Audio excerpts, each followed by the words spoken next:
And it's always sold. Some of it's sold by midday Friday. Catfish Friday. It's ready. Walleye. Just hit the button. Oh, thank you. If we don't have a quorum, we don't give citizens input.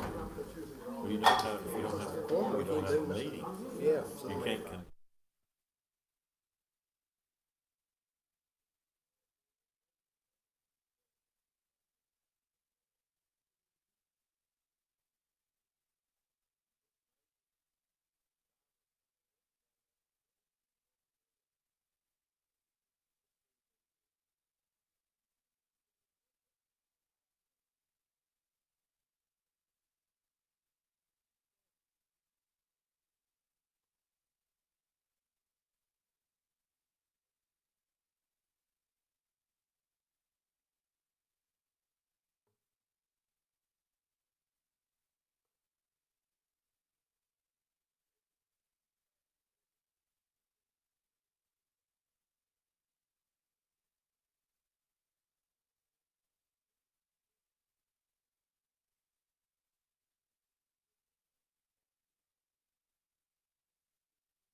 and they got like the bread.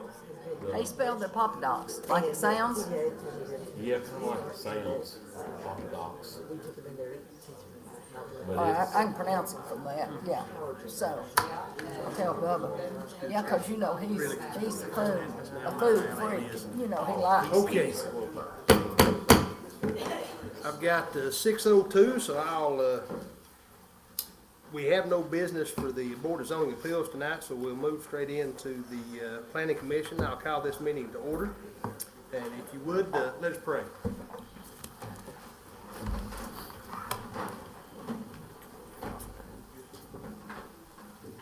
Dear Heavenly Father, we come to you today just thanking you for the gift of life that you've given us. We thank you for giving us the health and the ability that you've blessed us with, dear God. And Lord, I pray that you're happy with how we've spent it today. And as we come together tonight to discuss the planning of Jefferson County, I just pray that you will be with us and guide us in our thoughts, our words, our actions, dear God. And may whatever action we take be glorifying unto you. Dear God, we lift our neighbors to the east of us up to you. We know you know all about the tragedy and what they're suffering through. And we pray you be with them, comfort them, strengthen them, dear God, and help us to be of help any way we can. Lord, we ask you to watch over our families and our homes and our farms while we're away from them. Take care of those and just have your will and your way, Lord, in our lives. We thank you for all these things, but most of all, we thank you for your Son and what he did upon the cross. And it's in his name, in Jesus' name, we ask these things and give you thanks. Amen. Amen. Attention, salute, pledge. I pledge allegiance to the flag of the United States of America and to the republic for which it stands, one nation under God, indivisible, with liberty and justice for all.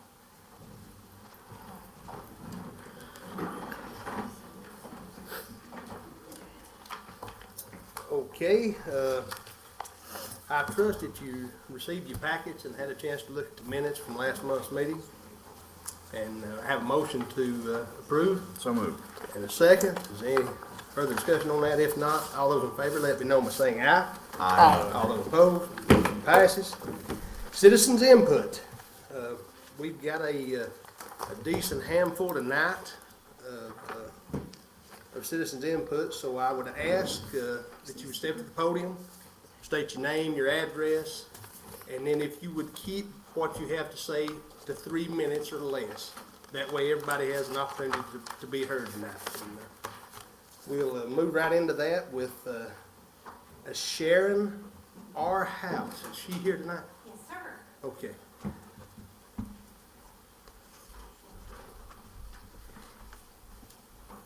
Thank you so much. My name is Sharon House, and I reside at 2139 West Highway 11E, Strawberry Plains. Tonight, I would like to address the suggestion that was requested at your last meeting, which was to add value-added processing to the proposed new C3 zone. According to an article published by the Tennessee Farm Bureau, the difference between value-added and manufacturing depends on where the raw materials come from. A publication from their Public Policy Division gives the example of harvesting trees to produce lumber, which cites Tennessee Code Annotated 67-6-102. The article says the sawmill that imports trees harvested from off-site is not processing agriculture commodities, but rather manufacturing lumber for commercial sale. Essentially, any farm product that you produce and convert into another usable product adds value to your farm. If you process agricultural products from someone else's farm, you are not adding value to your own farm. You are becoming a manufacturer. As I understand, the proposed new zone was created to accommodate small manufacturing. Value processing of agricultural products not produced on your own land should fall under existing industrial zoning, which would have the infrastructures needed to handle the volume of the manufacturing facility. Effective zoning should narrow the scope. There is no need to expand the scope of C3 when we already have zones that will accommodate the function. If you want to do added value processing, you already have the ability to do that using your own agricultural items under A1. If you choose to expand your operation and process others' goods, We have 3 existing zones to accommodate that in our industrial zoning. Please keep C3 as it was intended to be used. Thank you. Thank you, ma'am. Could you give me the Tennessee Code citation again? Yes, ma'am. What I saw in the article was 67-6-102. 67-6-1-2. Okay, and that article was published again in, Okay, that was from the Tennessee Farm Bureau, and their division was the Public Policy Division. Public Policy Division. Yes, sir. And that was from their resolutions, correct? That was published as a PDF on their website, yes. Okay, thank you, ma'am. And I would be glad to forward that to you if you like. Appreciate that. Thank you so much. Thank you.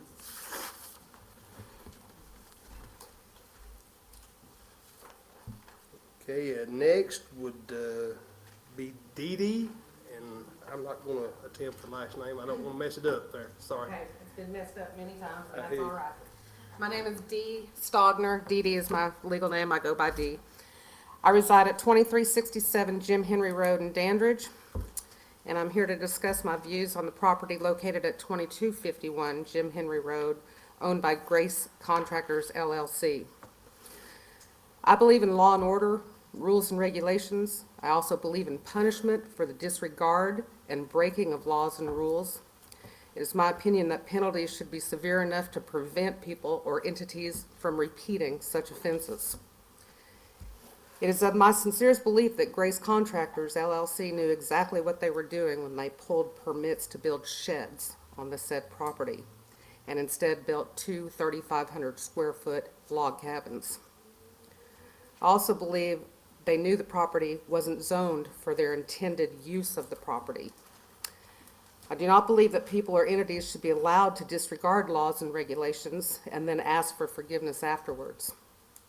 It is my hope that Grace Contractors, LLC will be given the steepest penalties allowed by law, and that they will never be permitted to use this property for large group gatherings and shelterings of any kind, and that the request to subdivide the property be declined.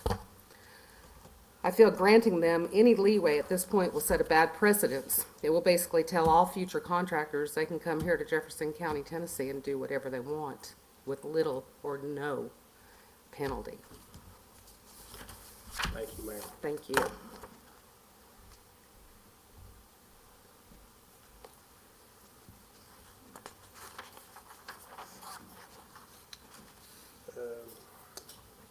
Next is Ronald J.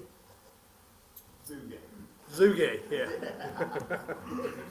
I like it looks, I guess. Yeah. Okay, my name's Ron Zugay. I live at 1129 Blazer Point in Dandridge, and I'm here just on my own. I was at the meeting on August 27th, and I got really confused on how the zoning works in this county. There was a resident who had A1 property, and they wanted to put a one-person family welding shop on their property. And it took 2 seconds for everybody up here to say, you can't do it. Denied. Okay? The next thing that came up, there's another group that lied and said they were putting sheds on their A1 property and built 3,000 square foot living quarters.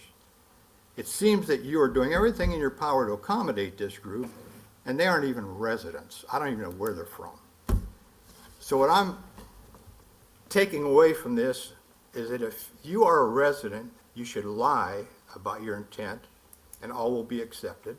Or, even better, don't even ask permission and all will be overlooked. I felt so sorry for this family when they're here listening to all this other stuff that's going through, and they were denied. So I guess the rules, they were turned down. So I guess I came away with thinking that maybe you should have said, they should have said they were building a shed and just put in their family welding shop. Now, I guess I didn't expect an answer, but I'll get one tonight because I see on item D, on the new business, we'll see what happens with this. So, I got. Thank you, sir.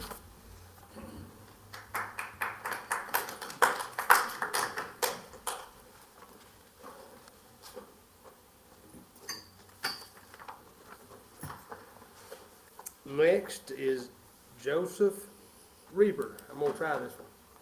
You got it. Okay, good deal. Good evening. My name is Joseph Reber. I live at 2540 Edgewater Lane, and I would like to take my time to voice the frustrated concerns of myself and my family. We committed to moving our lives to Tennessee 2 years ago and settled in the Chestnut Hill area for many reasons. The small community of neighborly folks, the seemingly reserved peacefulness, the safety, and the beautiful terrain that the agricultural nature of Chestnut Hill offers us. Shrouded in mystery and expertly veiled from the people who live here, 2 massive house-like structures suddenly appeared on a site that was permitted by this regulatory body to be a 1,700 square foot shed in an impressively short amount of time. As our community grew increasingly curious and concerned, inquiries into the project revealed that inspection, regulation, and routine oversight incumbent upon your offices have been foregone and therefore allowed what is definitively a fraudulent construction project to proceed to completion. With accommodations for living and occupancy being prepared, rather than taking the appropriate, albeit justifiable measures to have the project halted, investigated, and ultimately penalized for the egregious disregard for our standards, the standards that you are tasked with ensuring and enforcing, Grace Ministries was then rewarded permits for which they did not originally apply, and unprecedented rezoning considerations to accommodate land use not synonymous with the rural agricultural landscape that we, the people who live here, have rooted our lives into. As if the resort-style quarters aren't concerning enough, we listened as the owner himself explained their intended use for the property, to house 100 non-residents as a summer camp retreat. How a project like this impacts Chestnut Hill's environment aside, despite the disruptive, disorderly blight that it would inevitably become, and as a problematic people into communities which they do not live, I'm concerned for the integrity and safety of our lives, the quality of them, and the property threats that are woven into the monumental task that harboring 100 people would require, and the strain it would place on the depleted county resources. Curiously enough, and despite the nonconformity to our county standards by Grace, approval for this project maintains in their favor. No, and these are not, I'll quote, very good structures for the community. The community, in fact, despises them, as evidenced by the work of Kathy and Bill Villers, Mike Fox, my neighbors and friends, and the ever-growing voices of the actual Chestnut Hill community. I request that you all do the right thing for once in this matter. For the people who live here, put a stop to this disingenuous nonsense and exemplify that the rules and regulations in Jefferson County apply to everyone, and not only to the good and decent people who so choose to respect and abide by them.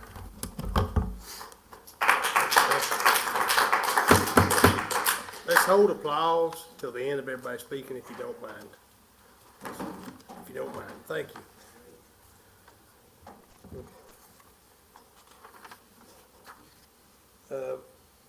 Kathleen Villers.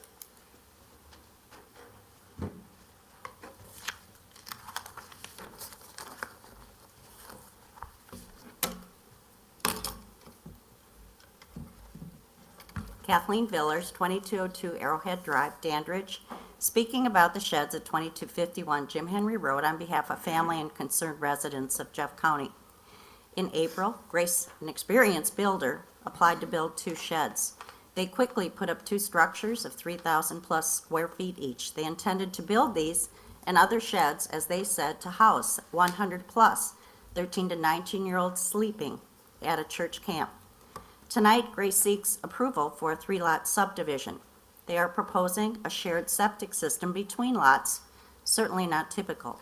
The subdivision will landlock 2 lots, requiring easements to access them. Residents question if there's a 20-foot distance between the 2 sheds. Grace recently informed a neighbor they intend to build more sheds, hence perhaps more subdivisions within subdivisions. They intend to hold church retreats, perhaps the new word for a camp. Camps are not allowed in A1. They intend to have other churches, organizations use it also. This sounds like a business. Other noted concerns: lack of Emergency Services. A volunteer fire department said the proposed was way above their capacity. The Sheriff's Department has only 3 officers at most to patrol the entire county, and a budget request last night for an extra $170K was not addressed. This leaves parts of the county very vulnerable and sets the county up for liability risk and lawsuits. No zoning enforcement officer for the county. No apparent inspections of the structure other than footings. No stormwater containment fencing in place. Grace has already held church camps. Neighbors have complained about late-night gatherings, loud music, megaphones, and fast watercraft in a very narrow cove. No stop work order was issued in July when it became known that Grace built large structures with the intent to have people sleep in them. A picture recently sent to me concerning shows a paper posted on the shed door entry with sleeping assignments for 19 guys in the bunkhouse. Very little information can be found on Grace. Has anyone in the county vetted Grace? Does the builder have proper licensing? Where's the money coming from to do the rapid builds? Are the workers he's using legal? Citizens cannot substantiate the church group Grace claims to be affiliated with. In closing, what are citizens asking for? Have Grace come back, subdividing each lot, having its own septic, not shared, and no landlocked lots. Why would county officials allow this very unusual shared septic subdivision and landlocked lots to occur? We understand that final drawings were only made available about a day ago, not 10 days in advance. Please have a minimum delay on this approval of the subdivision until adequate review time of this very concerning situation can occur. The builder applying for the sheds got around a lot of codes. If this experienced builder violated any zoning restrictions, we also ask that no variances should be allowed. Thank you. Thank you. Thank you, ma'am.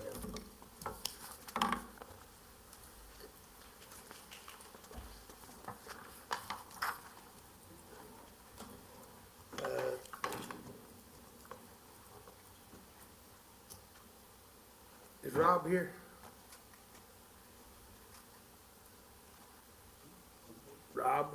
Bob? Yeah. Say that again? Farzanagan. Yes, sir, you. Yeah, Say that one more time so I can. Farzanagan. Farzanagan, okay, thank you, Bob. Thank you. Before I talk, let me show you something that you'd be interesting.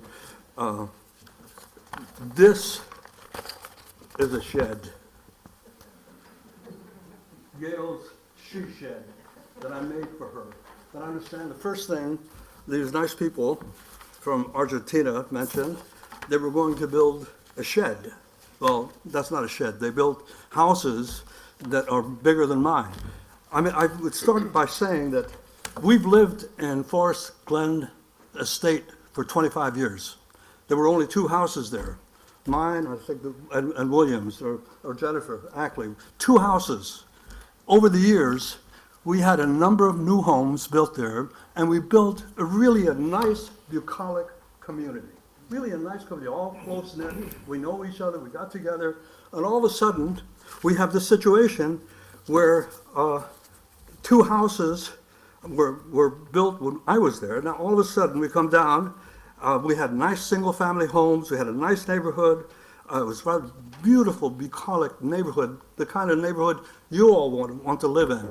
All of a sudden, off Jim Henry, we have these, first we were told it was going to be a church. You don't have it, because you have a cross on a window, it doesn't make it a church. Is it a Christian church? Is it a Jewish?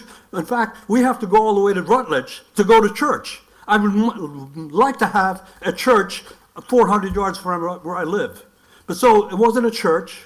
It wasn't what they were describing. And we do not want to have these houses built to us and keep changing all the time, from being a shed to a church, now 3 different units separated for rental purposes. That's going to dramatically impact our livelihood and how we live in this community. And we are totally and completely opposed to this venture. I know the people are very nice. I've been there. Meanwhile, but I'm urging you to turn down their request even for 3-unit so-called rental units that now they're going to request tonight. Thank you. Thank you, sir.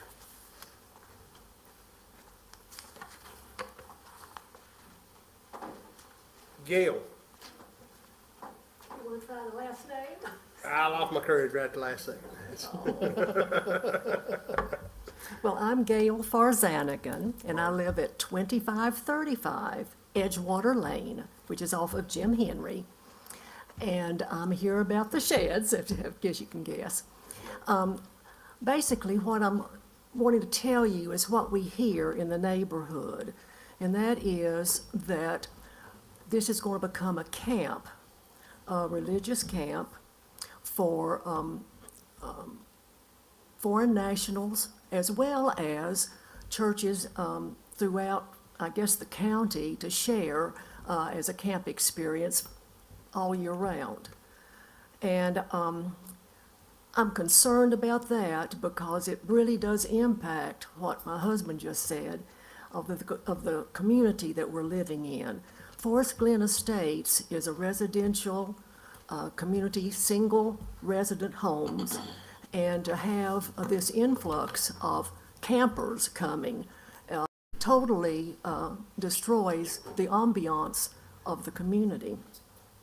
I know that you've had some stories told, I guess we'll call them lies, about these are going to be sheds, and then they turn out to be, large homes.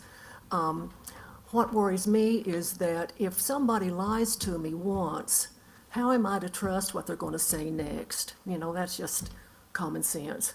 You can't, cry wolf before I start thinking, something's going on. And I'm afraid that, we don't trust what's being told just because we've been lied to in the past. So I'm concerned about the fact that I don't know what's going to happen after the 3-home unit.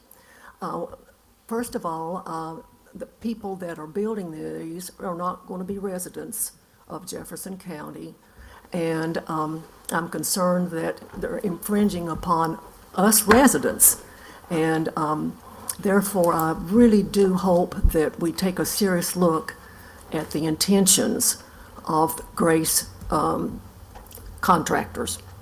And I appreciate your time and consideration on this.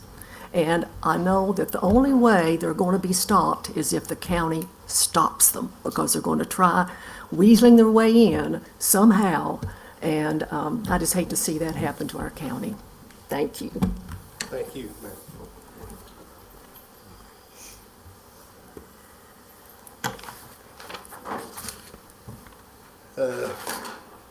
Mr. Mike Henry.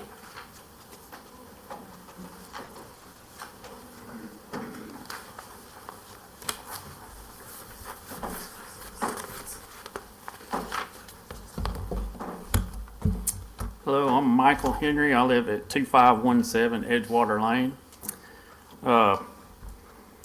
My property line is roughly 300 feet from where Grace Builders is developing this property.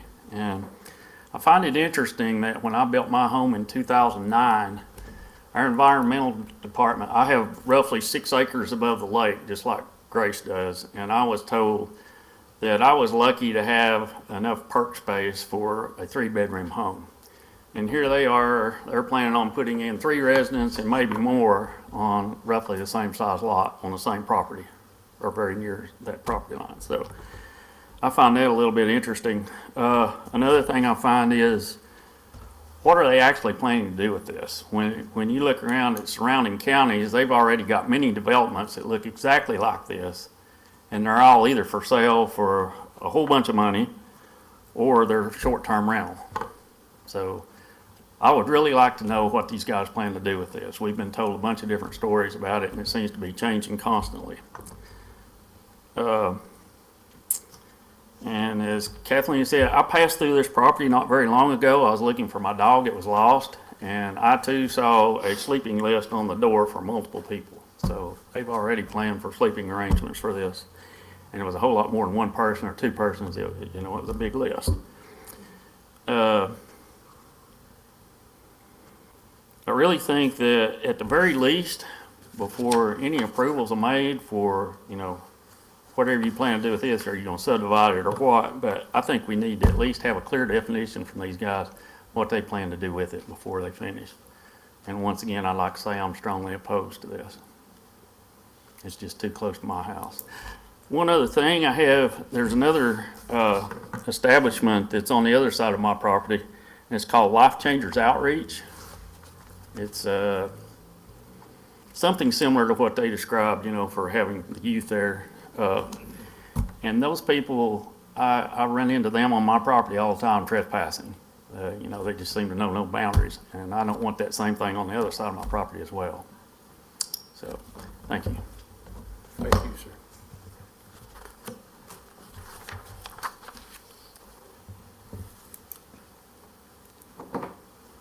And Mr. Jim Fox.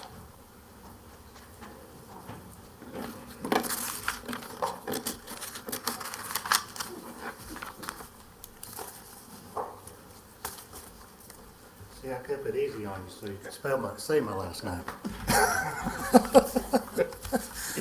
It's been a conspiracy is what it was. I hear you.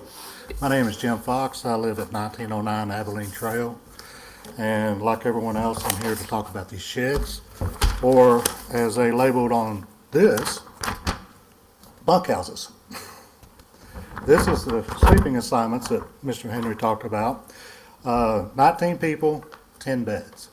So that is not residential. That would make it a public assembly area, which I think still makes it applicable to the TDEC rules and regulations that they were told that they would need to apply for, as far as their well, as far as getting a sprinkler system installed, probably being ADA accessible, the excavation of the ground, and the control of the erosion.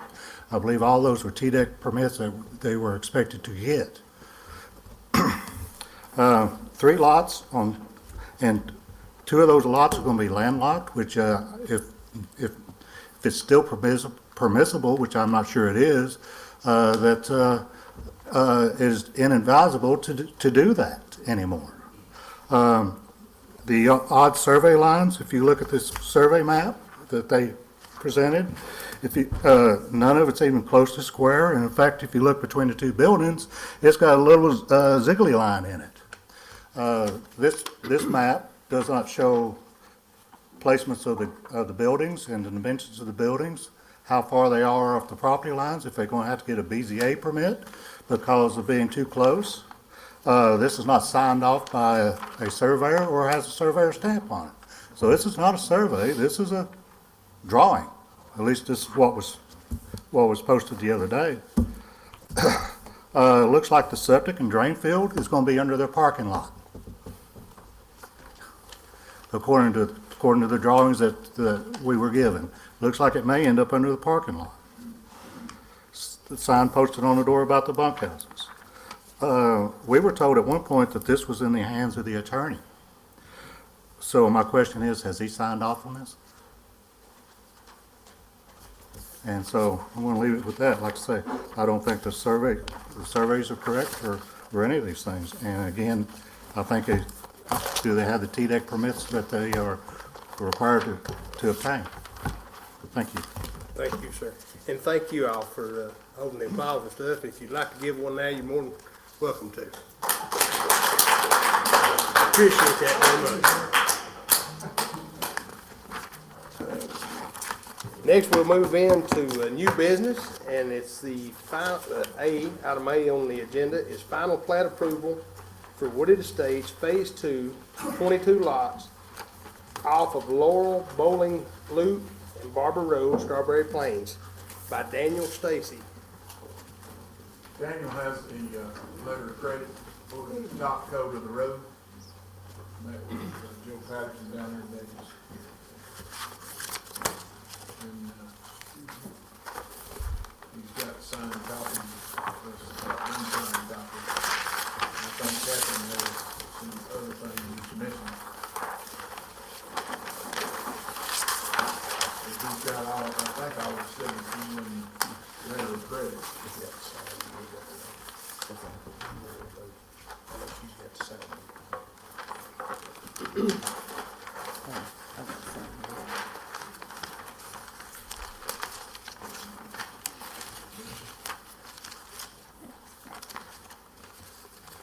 The letter of credit's for $75,000, and that's what Joe wanted for the top coat of the road.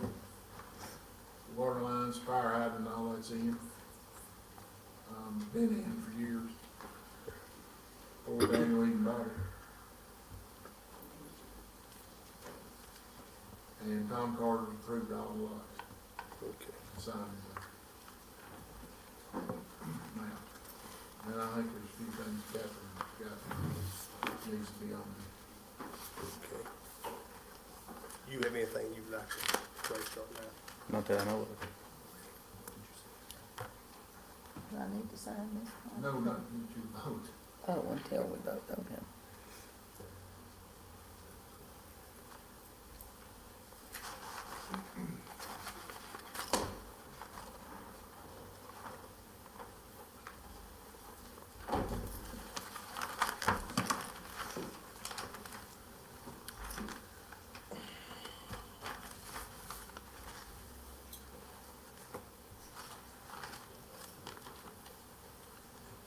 Yes, sir. Could we have Ms. Baldwin go over her comments? Yeah, just, I wanted to check real quick before we turn it over to the planner on that. Does anyone have any questions or any concerns with what you're looking at or saying up front? I do. Okay. It says on here, all, the house shown on all lots are based on standard double wide of 28 foot by 70 foot. We run into a problem there, because here's what our thing says, and I've said it before. It requires that it is a percentage, is that not right, Mr. Bart? 7%. A 7% for the size of the lot, what that building spot has to be on a 10% less grade. 10% or less grade, 7% of that building spot. That don't qualify on some of them. I wish I'd have brung my engineer, because I think he'd prove you wrong, because we went through this last time, remember, and we submitted it back to the engineer, and he put them on there, the map, exactly where they needed to be to meet your qualifications. Well, if you've got 153,948 square feet on that lot, 7% is 10,776 square feet. That thing is 1,900 and something square feet. That lot has got to have 7% of the building. It's got to have 7%. It's got to have a building size equal to 7% of the size of the lot, not just.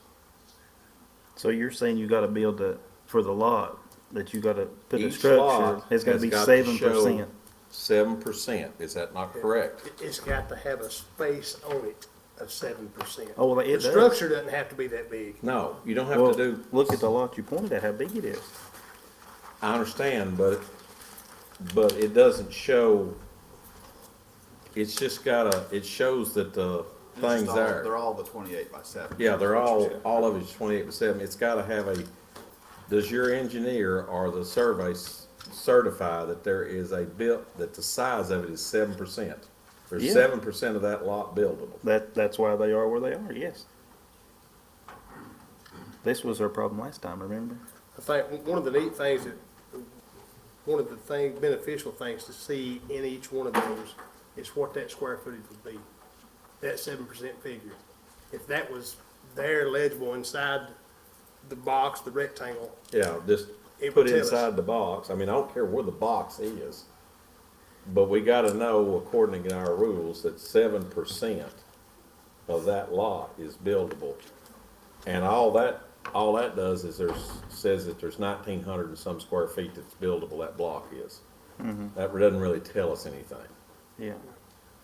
That's the problem on the thing. And if I'm interpreting that wrong, Mr. Seals, No, I think you're right.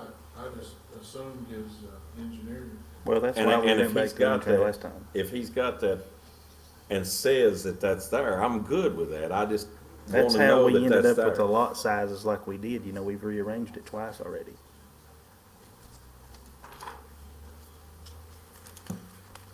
So what do we need to do? I guess my question would be, what do we need to do to make it clear to everybody what they've got to come with? Well, one problem you got, this surveyor is in Virginia, and he don't know all the rules and regulations like, they say Eddie Garrett, or somebody that's been here doing that for however long we've had that in, which ain't been that long. But, you know, send it back, make him put it in there.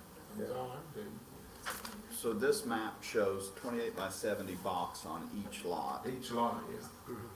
Your point is each lot should actually have that 7% area. Well, it doesn't should, matter they which can, one on it. they can put a box on there, but they've got to say that that box on that lot is equal to 7% on a 10% less grade. So I mean, the one over here may be equal to 10,000 feet, and this one may be equal to 2,000 feet. The square footage will differ for each lot, because it's the 7% of that lot. It'll be a different number for each one of them. Right. And the reason we put that in there is that the BZA was trying to handle all these variances, and now there are no variances. Well, if you looked at the lay of the land out there, any of it will fit that. I mean, you've been there and seen it. I mean, it's cut and dry. I'm not a surveyor or anything. Anybody can see that if you just look at it. We're not building on steep ground, you know, it's. I understand, I mean, but we gotta do the same thing for everybody. I mean, when we come in here and put these down, it's gotta be something for everybody, and we've gotta get it to work. If we're not making it clear what you all need, then we need to change what we're doing. If we're, you know, to communicate that, but we've got to get to where we're having this in where it's certified, and then the county is not liable. If somebody comes in, they can sue Well, you. you know, the surveyor stamped it and the engineer did the same thing, so I don't But know how he- much clearer you can get. Well, he hasn't stamped it anywhere that says that there's that square footage in that lot. All he stamped is that they can put a 1,900 square foot home on it. I guess I should just bring him with me. And then he could interpret it better probably than I could. Well, but if it was on the map, we wouldn't really need interpretation. Well, we've been back so many times back and forth, I'd rather just bring him in here and let him explain it to you. And I don't have any problem if he'll do it contingent that they'll put that on there. I just want it, when this thing is recorded, I want it to say what it needs to say. And I'm not trying to pick on you, Daniel. Well, but I think Catherine's got more than just that. Yeah, but I'm just saying that I have a serious objection to where we don't have that certified, and there's no notes on here that says that that particular lot meets that requirement, or that if he had a note down here that said all lots meet that thing, or if he had the square footage in each box. I don't care how he does it, I just want it on that when it's recorded, Yeah. that we're good. We're following that, and we're following it for everybody. And if it's good and he's good with it, it's just the simple working the equation and adding that number to each one. Yeah. But having it on the map. Yeah, Yeah. adding that number. So to when you each one. record that plat, and they go back in 5 years, it's there. Yeah. And like I say, I don't have any problem, if everything else is good and we approve it, doing it contingent to you bringing that back for Mr. Seal to sign off on. Well, that ain't no problem to do that. I don't have a problem with that, I just want, we've gotta come up with a way that everybody understands that's the new rule. That's what it has to be. How you go? Anyone else? Madam Planner?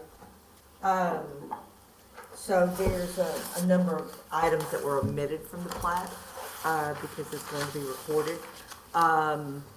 You're dedicating a street, which, you do need a separate motion to adopt the, cost of the bond.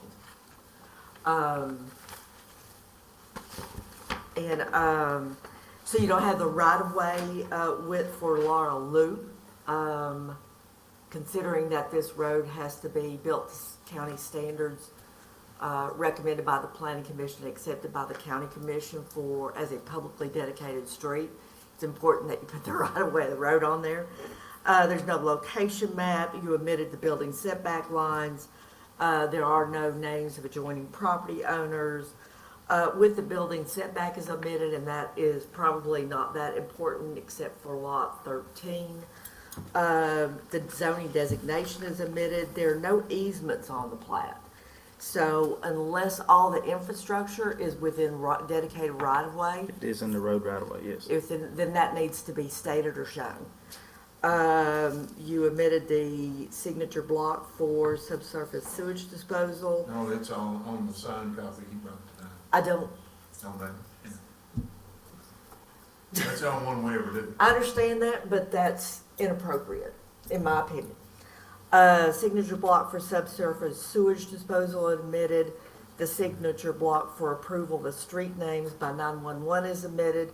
The electric service signature block is omitted. And the signature block for the Secretary of the Planning Commission is omitted. And this is in your requirements for submittal, not for recording. I understand. And it's one thing to have, one or two items omitted, but to have this many, that gives me pause. I'm assuming the LOC was recommended by your county road superintendent. Yes. The only entity by state law that can accept the letter of credit is this body. The planning commission has to approve the amount, and when the LOC is released, this body has to approve release of it. I don't know that, I don't get the sense that That's the way we've always done okay, then it takes a separate motion to accept the amount. So, from my perspective, it's one thing to record a lot, it's a different thing to record right-of-way that is going to become ownership. The ownership and maintenance falls within the county and the taxpayers. So I tend to be a little bit more stringent about those. Well, the bond is for a time and a half, is what we asked for, on what it takes to put the top coat on. Is that the only outstanding issue, is the top coat? Yeah, that's all he likes. And that road department don't want them to put that on Until for 3 years, and they put all the houses in, or build all the houses, whatever. Usually it's a Because it percentage tears of the it up. number of lots being Tears it dedicated. up.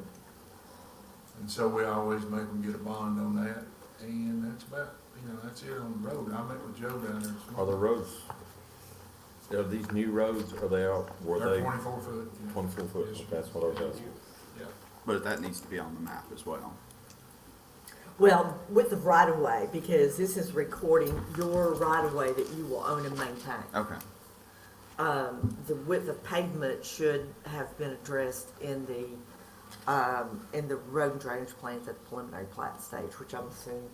Yeah, he they got were. one there approved, yeah.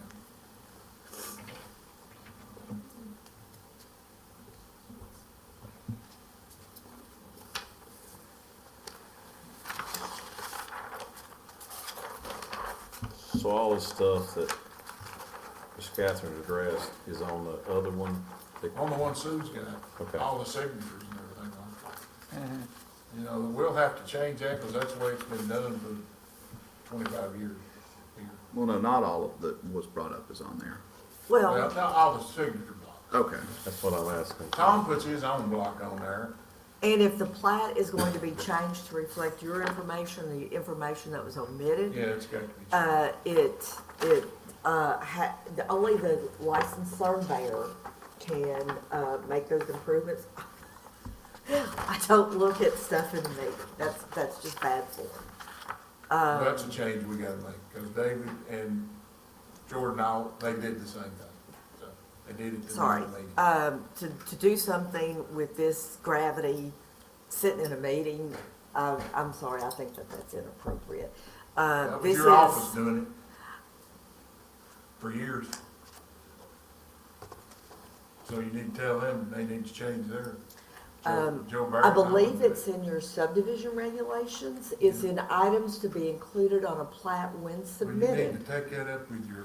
I'm just reading people from then. your subdivision I understand, regulations. But that's the way we've done it for If you years. need to read them, I've got a copy. Oh, I've read them. All right, many well, times. it says, I'm telling you what we've done for the last 25 years. and sir, if that's the case, then you should have changed these regulations.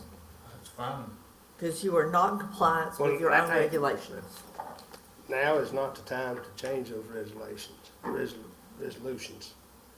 Regulations, pardon me, regulations.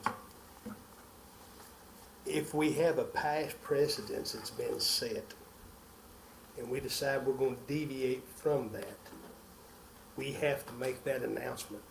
We can't tell them when they're here for the third time to seek approval, that this is the way we're gonna start doing things. Sorry you didn't know before you got here tonight.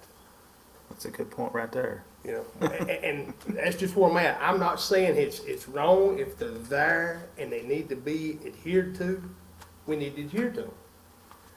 But if we've got 20 years of past history doing this, and we're gonna change it when the man's standing at the platform, well, that's not acceptable either, because he didn't have any warning. I'm just, And- those are and my that's- comments, you can take them or leave them. I don't really- And that's That's just, up to you. that's my comments on that. I'm saying we need to follow But- the letter of what we got. I would say, once again, I don't. Right, absolutely. I've been here, I think, 4 months, and if it's in the black letter of your regulations, that's what I follow. Okay, and I think maybe we need to definitely have this discussion and look at that. But again, with making that decision and not informing the folks that's coming before us tonight that that's gonna be done, we're not treating them right when we've got a past precedence that's been set. It's fine for us to adhere to it, but if we approved it 6 months ago,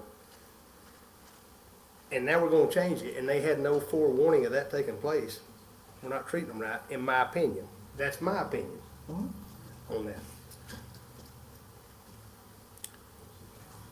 Mr. Chairman. Yes, sir, Mr. Brooks. So we've got kind of a laundry list of things. Yes, I would have loved to seen that before tonight. Yeah, yeah. Yeah. And I would have too. Yeah, But I here would we have been a are. little bit more prepared and you might have liked it a little better. yeah. I move to roll this to the next meeting and give you a chance to get this straightened out and address the issue Mr. Scarlett pointed out and the issues that Ms. Baldwin has pointed out. Okay. And I put that in form of a motion. We have a motion on the floor. Do we have a second?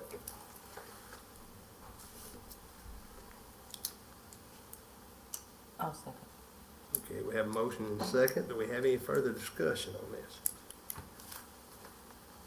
I guess I'm gonna fall with Brian on this, and I just, and like I say, I'm just trying to explain what we need, and I'm trying to figure a way to work with you on it.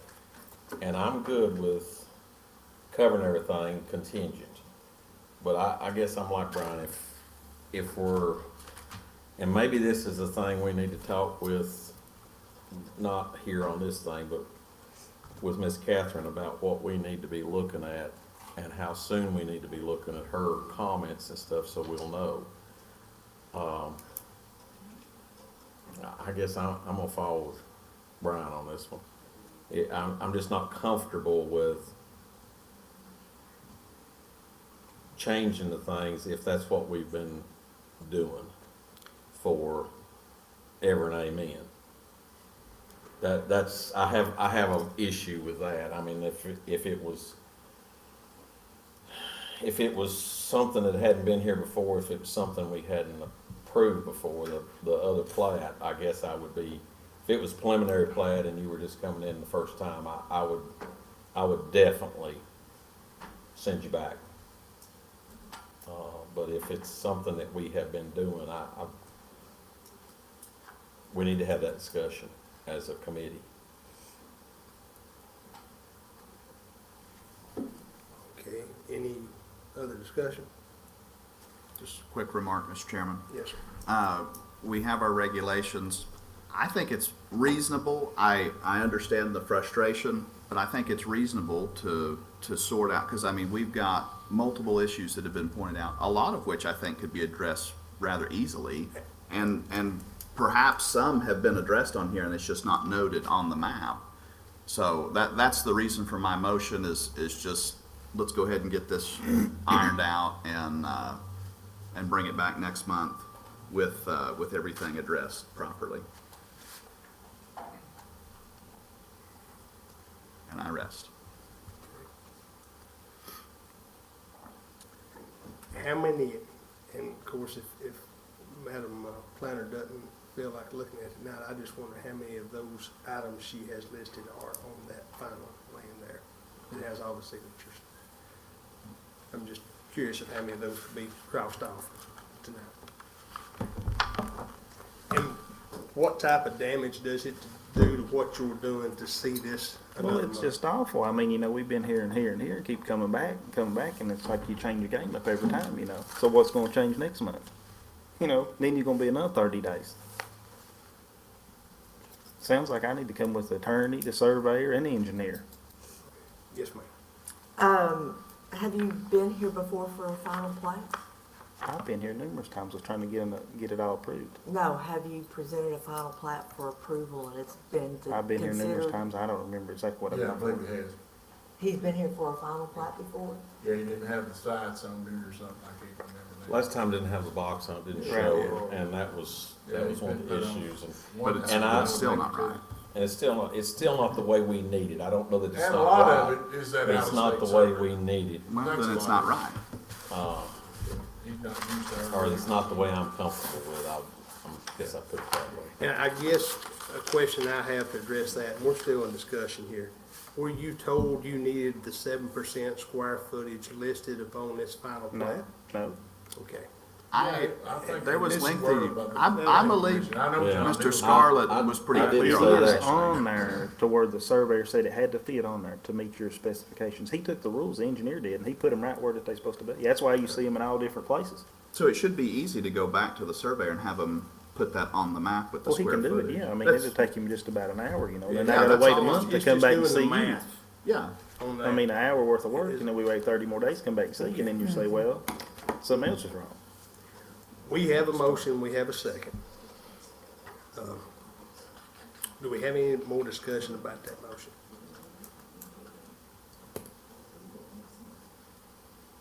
Okay. Being none, I will ask what the pleasure of the board is on this. you mean, we're gonna vote? Yeah, we're gonna vote. Okay. Yeah, all those in favor, pardon me, I've got something else I want to address after we vote on this. Okay. All those in favor, let me know by saying aye. Aye. All those opposed? Nay. Nay. Motion fails, 3-2. Okay.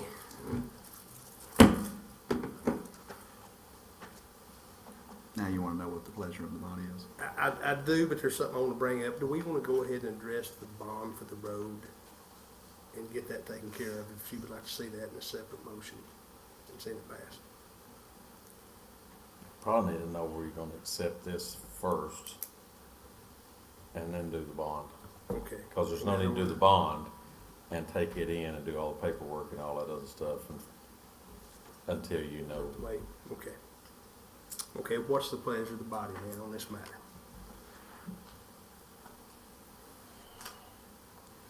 I'm gonna move that, and I'm not, like I say, I'm not satisfied with what this is, but I'm gonna move that we go ahead and approve this contingent that all of these things are fixed before it comes back. I think that's as reasonable as you can get. I mean, and it can't be just part of them. I agree with It's you. all of them. I agree with you. And they Give me all- the and it's list. gotta Give me, be- if I'd had the list before tonight, when I got here 30 minutes ago, it done been I fixed. understand. And That's a fact. It's in the subdivision. I Sorry, understand what you're but, saying, but I believe we have our regulations on our county website. We do, and again, it being said, a lot of the things that she brought up are there. That's done there. It just, she doesn't want to look at it tonight. Well, but the big one for me is what John Neal is, as much as it pains me, I agree with him on that. And it does, but I agree with him on it. That's on tape. Yeah. Not the first time I've said it. I know, he about once a meeting, maybe twice. And I think it's a simple fix, so I would love to see that addressed. And while we're doing, a lot of this, as you said, perhaps a lot of it is addressed in this map, so I think it's probably not that big of a task to address all of these items and the one that Mr. Scarlett's pointed out. So, John, were you making a motion? I made a motion, you'll need a second. We have a motion. Or it dies. We'll second. And the motion was that it gets approval contingent upon all these items being addressed by the time it gets recorded. Well, he's gotta address them and bring it back To Bring them To back Tim. to to Tim, and if Tim has authority, if he ain't everything addressed, and if that surveyor does not do what he, each lot, Well, then, you want Catherine to look at it? well, she's already listed everything she has a You wanna problem look with. If you get a digital copy, which I assume you can provide,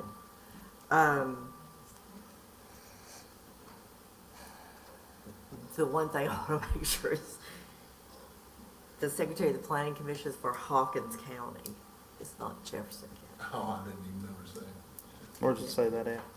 It's on the signature block of the Secretary of the Planning Commission. It says Hawkins County. Well, we can make sure we fix that.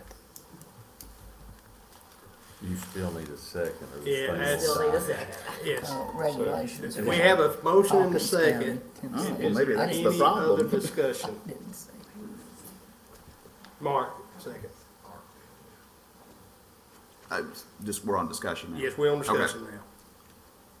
So the motion is to address all of these items listed by Ms. Baldwin and to address the, 7% on okay, each lot.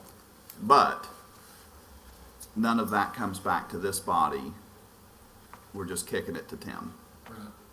He's got the checklist. Ms. Baldwin, the digital Yeah, and digital copy if that's, and is that something you can present for her, digital copy of that? Well, now, I don't know if I can get them all signed on a digital copy, because, that's a big thing, you can get a hard copy. That might be inconvenient. Do they get signatures on digital copies? No. Okay. Except for, you have your own, TDEC will not sign, an original anymore. They Like he won't do says, a wet seal anymore. most of all the signatures is there. If you just take a second look at it, you're Well, probably but like satisfied. the Hawkins County thing, It says Secretary of Planning Commission, it's got Hawkins County. Well, we can change that. I can sign that. this might But actually the go surveyor over there. has to change it. By Oh, state he'll be law, the nobody one- else can do that except, Well, he'll be the once one- his seal goes on, he's the only one can touch that plat. Well, he's the only one got it in a form dated anyway, so who's gonna do it?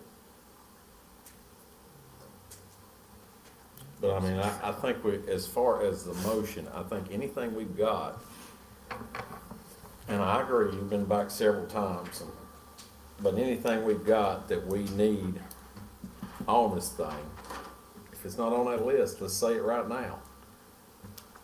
So he knows to get it all done. Yeah, I'm not and gonna, I before- wouldn't sign off on it now. And then that way Tim don't sign off on anything that you are not comfortable with. Is there any further discussion? Okay. Everybody know what we're voting on? Okay, all those in favor, let me know by saying aye. Aye. All those opposed? Aye. Motion passes. 4-1. Who was the second? Mark Chamberlain. Okay. Now, we need to take a look at the bond issue. And doing a separate motion on that. You said it is 1.5 times. It's at 75. It's at 50, then bond 75, or is it 75? Oh, I think what- Brian's what- got the what letter. is Yeah, I've got the letter.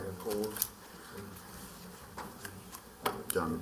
You done with that? Yes, thank you.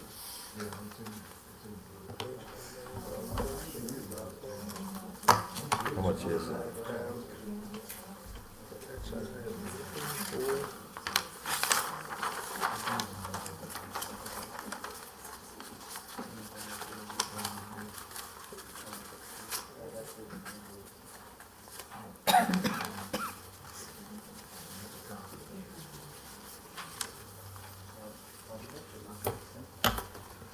Thank you. While you're hunting that, Yeah, that's, what do we need to get the change started, Tim? On What are we changing though?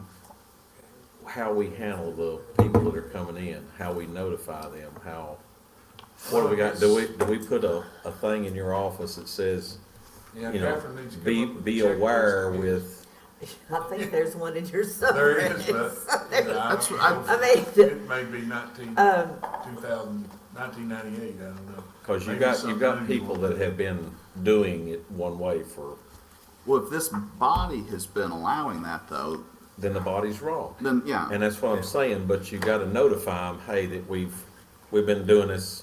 And there are different, I mean, there's a matter of importance. Like if they left off just one signature block, you can approve, I mean, you should approve it contingent on the addition of stuff. But, I mean, especially for a final plat that has roadway for dedication and acceptance. And I'm not That's arguing some serious I'm not stuff. arguing the facts on the thing.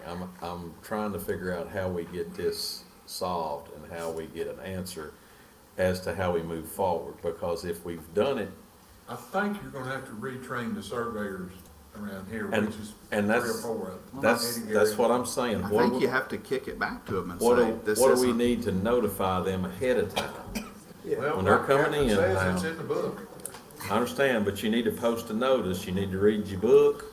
Well, I mean, what do we need to do? Because they're ingrained in doing it Yeah, a certain I way. agree. I mean, I had, with milking cows, I'd get people that, they get to doing it one way, and it may not be the right way, but if I never told them any different, that's on me. And so if I didn't notify them, hey, guys, if y'all would keep the chatter down, that way we can concentrate on the conversation. so I'm saying that you've got a bunch of survey, Eddie Garrett and several others have been Well, doing I it can for send years. them the checklist again, you know, reset, And- but they've all and- got this book. I understand, but you need to we need to figure out how to remind them. We need to figure out how I think once to bring they it to their attention. just When have they the, come here one time, they'll figure it out. that's kind of what I'm saying. I mean, I got to driving too fast around the area of exit 4 until I got pulled over, and then I thought, Yeah, but if the state troopers let you get away with it for the last 10 years and he decided to start stopping you tonight, it's different. well, I told him I was friends with Brian and if the Morgan, he let me planner- go. Maybe, depending on what part of the county. If your planner, up until this point in time, has been recommending that you move ahead with it, and that is exactly what has taken place Yeah, it ain't- in history up till this point. If so, that's her office, that's the people that's represented her office. That's not her. And she's brought this to our attention, then we need to do this. Well, then And we I, make the changes moving forward, but we don't need to wait till the man standing at the podium to correct him. Have the conversation on the front end, that way he don't waste his time, and ours either, bringing it when we know we're gonna shut it down. Have a conversation on the front end. well, that can happen with our zoning department then. And yeah, Pop and can that's, just I think say, that's what he's And that's talking what I'm about saying. doing. Does he send? yeah. Does Throw the he, book at him, Pop. does he send out a new checklist? Does he send out a notification? Look, we have been doing. To me, the burden is We've on been the advised developer. wrong by the Just say, the you need to read planners that this were over here, because we're and they've going not through been it doing it. with a fine tooth comb. Yeah. Although we never Well, have we're moved not- forward. Well, but we should have been. But our planner was recommending we moved ahead with it. And that was incorrect. And it was, Yeah. but we can't unring the bell. What Are I'm you saying agreeing is, with me? we need to solve going forward what's going on. Absolutely. Absolutely. But, you know, the rules were there, but the rest were letting them get away with it. Yeah, And now we're gonna start calling. yeah. So Well, let Pop deal let's with say, it. let's huddle together and say, here's how it's gonna be done. It's kind of like pass interference on Texas game. Absolutely. Absolutely. Is that all right, Ms. Sue? That's okay. Yeah. And I agree with Madam Planner. I agree with John, what he's saying. I agree that we need to follow the letter of what's out there. And I think I see we're your making point. I some see- progress I with see your it. point. I just hate for a citizen, a developer, someone who has went through a bunch of work to come in here and us know we're shutting him down. Well, if he hadn't been back, this is third time. Did we do the bond?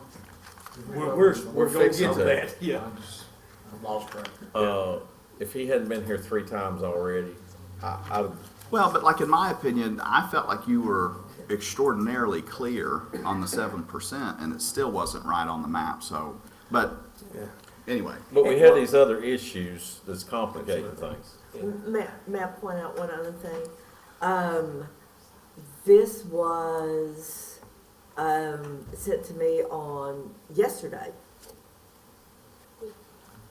The Wooded Estates Phase 2, Laura Bollingwood.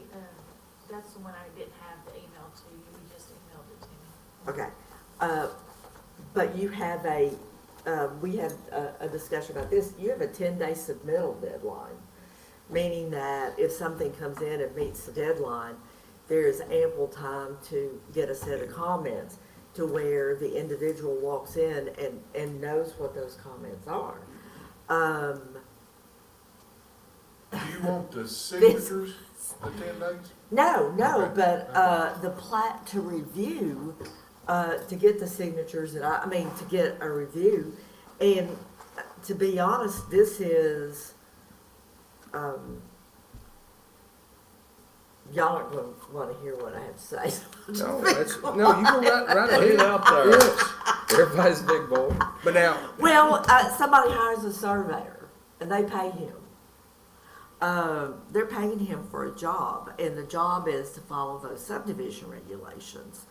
I shudder to think that, I think you have to look at the philosophical reason that a planning commission exists, is you've adopted a set of subregs to assure property owners, subsequent title holders, that this is a buildable lot and is in good standing with the county, and therefore the banks and a mortgage company and a title search. I think of coming and buying a lot. Now I don't know how much these are, but a lot's 50,000 to 100,000, and by recording that, you have assured that buyer that you have done your homework and that buyer's money is protected. It would make me very uncomfortable to buy a piece of property that some guy walked threw it down and said, "It's done, go ahead and sign this." And that someone like me is looking at it during a meeting while the next applicant is waiting to be heard, and I make a mistake. And mistakes of this nature are not on a piece of paper. This is a recorded document that ends up being your deed. I think these are very serious things. let me And I ask understand that you may have not done it. I don't know what you've done and haven't done. That's not my, that's what I want to address. I want to say this, and anybody feel free to correct me if I'm wrong. These are typically not things that's been omitted on a regular basis. But No, I agree with that. this is stuff that's been taken care of and been done, right? But the planner has been here the day of, throughout the day, to look at some of this stuff before we actually get to the meeting. Like that day has been spent in Jefferson County. Now, I may be wrong in that, but that's the way I understand it. But you don't want, you've got Newport, so you don't want to come up during the day, right? And I'm not trying to put that burden Yeah, on you, yeah, but that's those guys in the totally up past to you. have had ample time to look at this before you sit down at the table. I mean, ample time is meeting your 10-day deadline for submittal to allow ample time for adequate review and then making sure But that. you don't want to waste 2 days, right? You don't want to come up here like on the 10th? I mean, if these things are provided in a timely manner, normally I do a set of comments and you can give them to the guy and they can walk in the door and it's. But you don't want to come and actually look at I never know when Newport is going. Now, Newport did not make this Okay. month. No. No.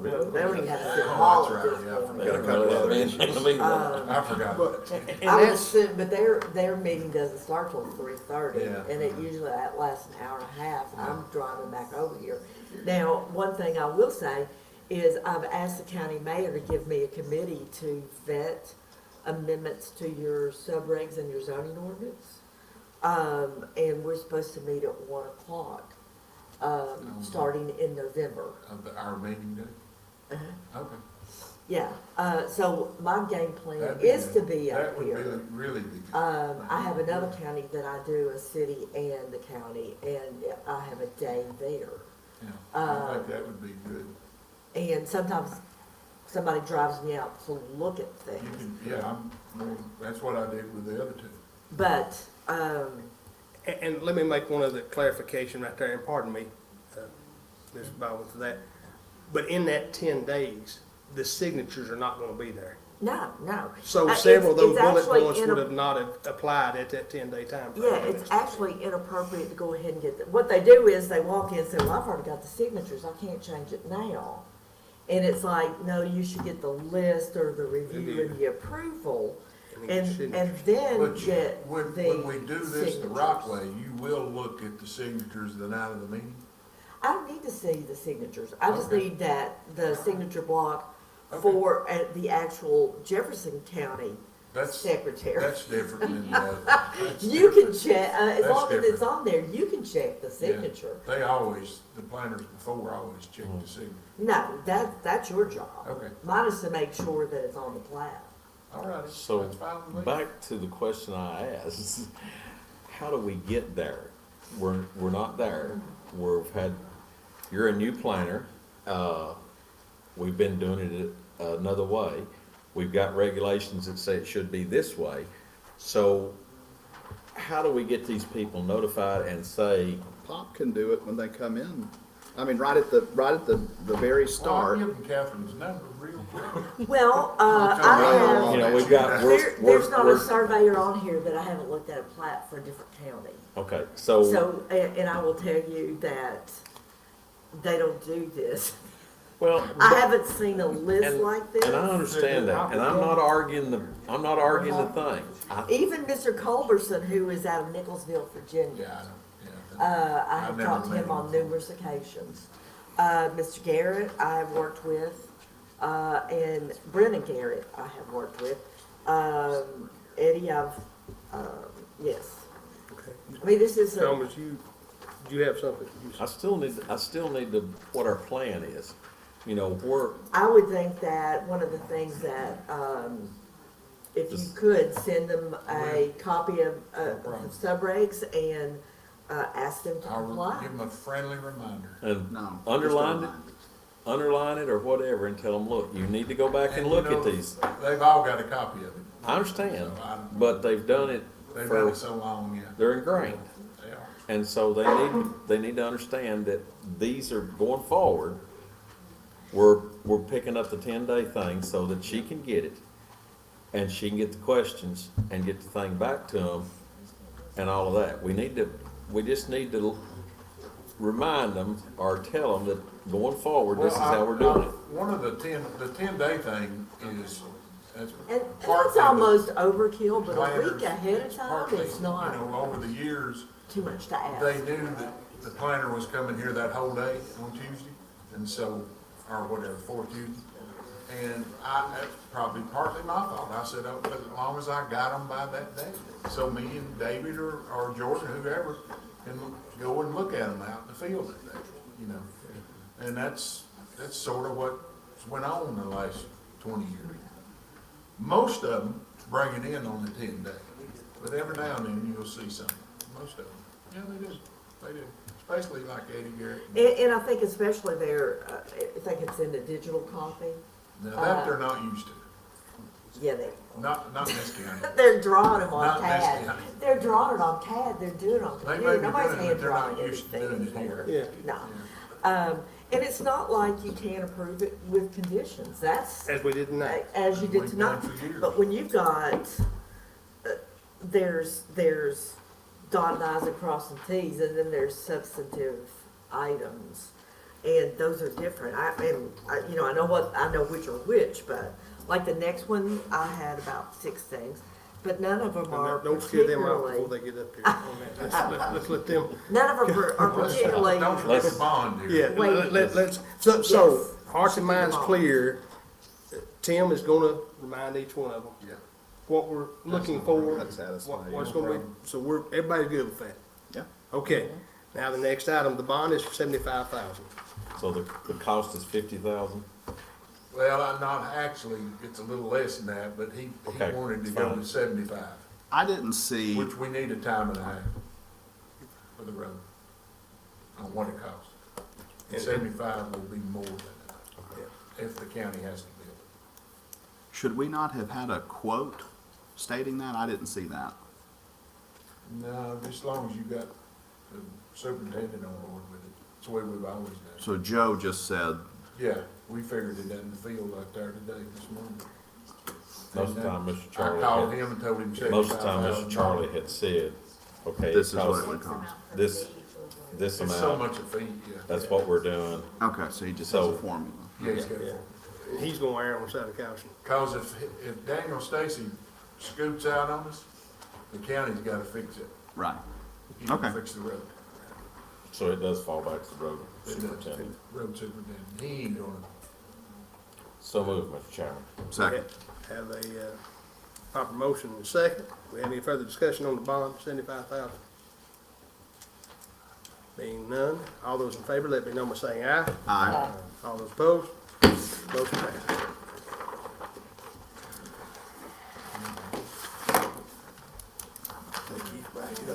You want-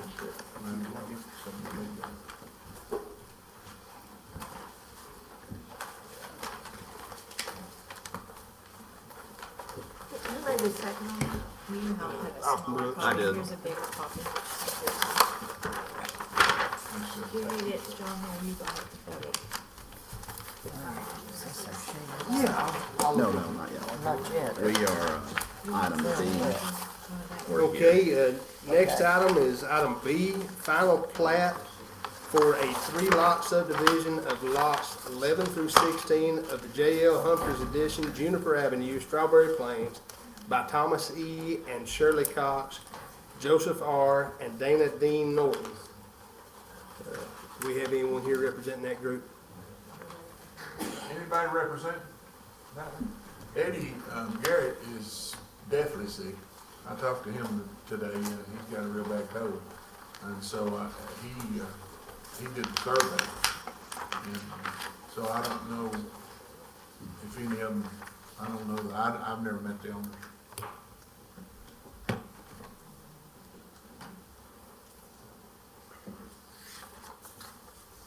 So we won't have any, there's no road there, so I don't know what. Nobody's here to answer the question. I move to roll it. Have a motion? Second. Roll this next month, have a second, any discussion? All those in favor, let me know by saying aye. Aye. All those opposed, motion passes. Let's roll to next month. I'm losing my agenda.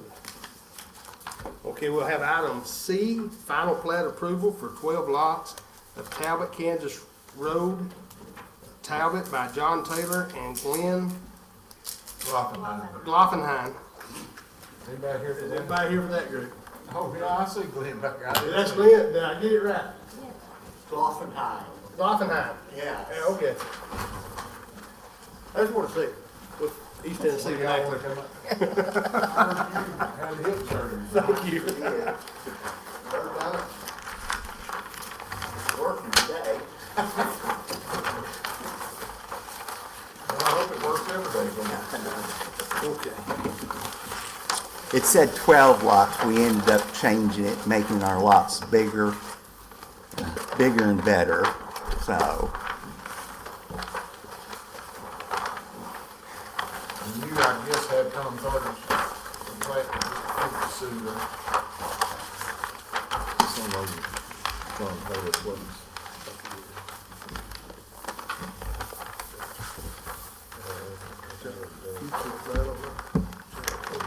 Before you get to the end of the road. Yeah, that camera.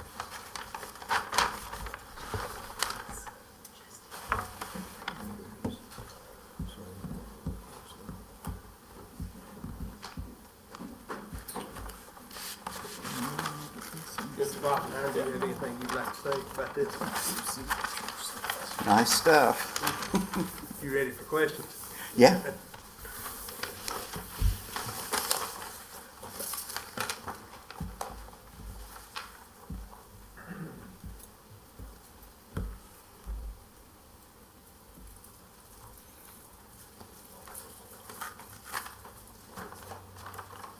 Mr. Chairman, Yes, sir.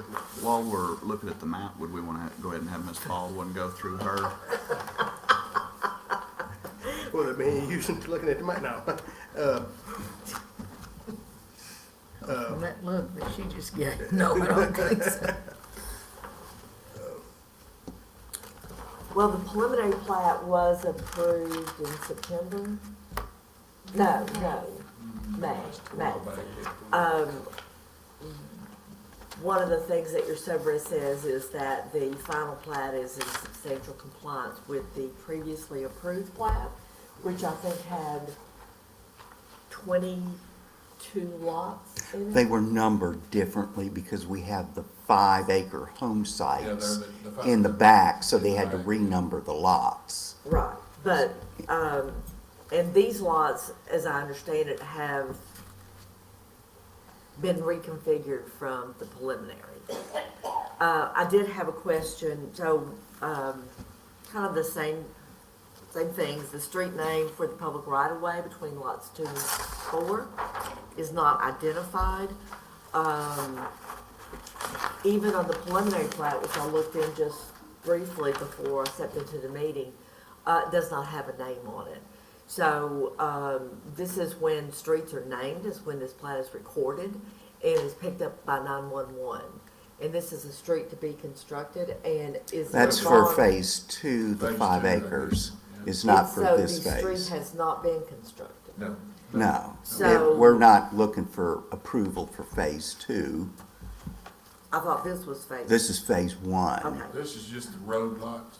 So, but you are identifying public right-of-way here, and there is no bond, and there is no, I'm assuming the construction drawings have been approved for this, Construction. for the road right-of-way. For phase 2, when we came before, Other the than board phase here 2. said that we didn't need approval to run a 5-acre lot development. So that proposed right-of-way is where the new road would be built for phase 2, which that's several months down the road for phase 2.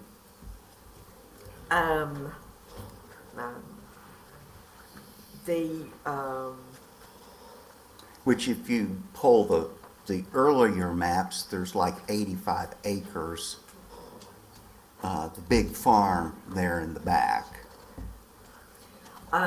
Which, even if those lots are over 5 acres, if you're dedicating right-of-way, that is still a subdivision plat that has to have this. Yeah, we can, I was told we didn't need to bring it in, but that we will. We'll bring it, we can come before the board when we get there. But the SWIP plan won't be done for another, the SWIP's done, but we haven't started construction But we're and, talking about phase 2. yes. So yes. he does, by state law, that is a subdivision, even if all the lots are over 5 acres, because he's Yeah, if he builds a road. building. Building the road and Okay. extending water lines. And at that point, you yeah. need to name the road, which, lot number 3 is a flag lot, and you've referenced right-of-way for access to lot 5. That should be a private access easement. It's not right-of-way, provide width of right-of-way for Talbet Kansas Road. I'll get on drive- Eddie on that. I'm sorry? I'll get on Eddie calling it a right-of-way instead of an access Yeah, easement. it's an access easement. Dry Branch Road, Dry Branch, the creek that is running through here, it appears to be a blue line street. It's a wet stream. weather conveyance. If it's identified by, it should still have a drainage easement on it. And by your subregs, the planning commission's determined the width of the easements. For Normally, the it's- existing easement that's been there for 40 years. any that's what I'm- stream that crosses private property should have a drainage easement on it. And it is in your subregs that you ascribe a drainage easement width to it. Are you And- talking about the existing driveway that's there? No, it's Dry Branch, which is a blue line stream. It's the stream that crosses lots 1, 2, the right of way of the road, 4, This right here? 6, and 7, and Drainage 8. ditch This down line? there, goes over Is Charles that the- Cross. That's a dry branch, so, So that's a creek running through there? it's not a creek, it's a wet weather, but it is blue line, so when you have a blue line creek, you have to go in, hire an engineering company, and they have to do their test, submit it to TDEC, before you can get your SWIP permit. So you can't start and it's- construction until you get that permit. Right, and especially the culvert that goes under the road, you'll have to have an engineer seal on that when you do the road and drainage plans for the roadway. Yes. There's no zoning designation identified. You don't have a signature block for the water utility, the electric utility, the Jefferson County Road Superintendent, 911, or the planning commission. Planning commission is at the bottom. I was told I didn't need the water or the electric, so otherwise we could have circulated and had that, so. Did I misunderstand? No, I'm sure Eddie knew what he was doing. Here's the, says Appalachian Electric. Yeah, right here. Eddie's put Is that on not- there, and I was Is that not a told signature from. block? Or what are you all talking? Yes, what are we it talking is. about? Yeah. That one's there. So that one is there. Planning commission is the next one down? Yes. It's the one in the lower corner. Okay, so both of those are there. That's underneath the electric trap, right? Is that correct? Yes. Yeah, it's got it marked Environmental. on there. Let's see, environmental is up here. It's right, Yeah. yeah, on the top. You're looking at a paper copy. I'm looking at the digital, which He's got existing units water line on there on top of Kansas. I understand that. I looked at the digital copy that I got yesterday at 3 o'clock. Good, it's not on the digital, the 6-inch wire. I got it. Okay. I Didn't got the have time digital to at look 3 at it. o'clock. Okay. Well, no, it's just 3 o'clock. Sorry. Whatever.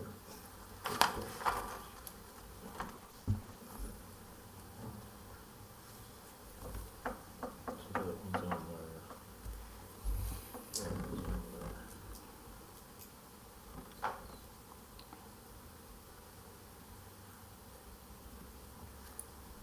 there. Have you decided on a street name?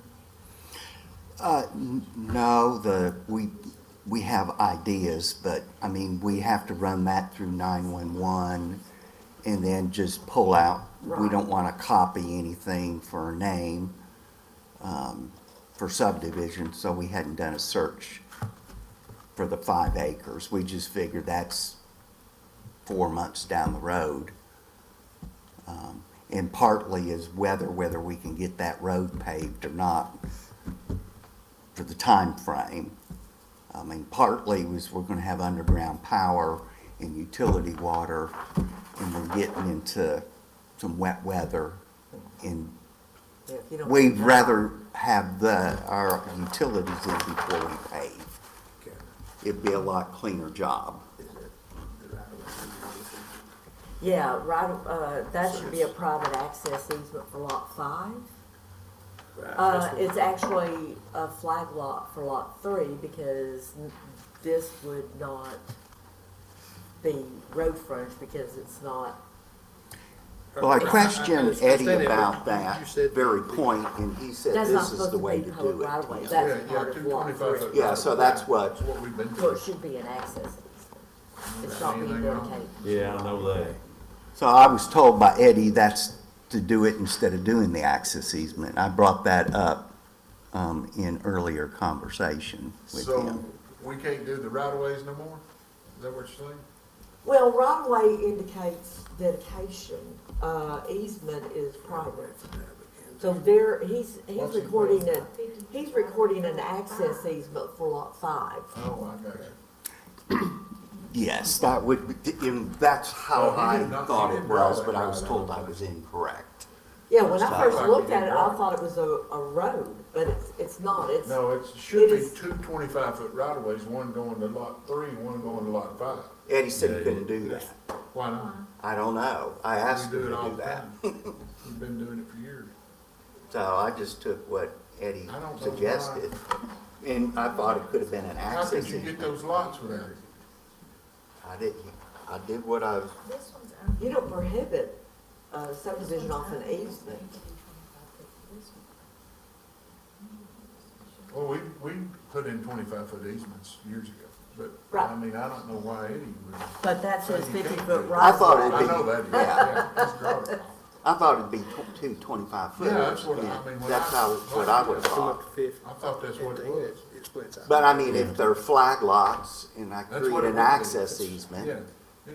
I'll create a He maintenance needs agreement to change go with that. the access easements. You need to change that. So, I mean, but I can, Eddie's easy to work with, I just need to tell him what, I mean, that's what he told me to do, so. We dialogued about the other options, Tim, and So if he puts the two 25-foot right of ways, they're fine, huh? Yeah.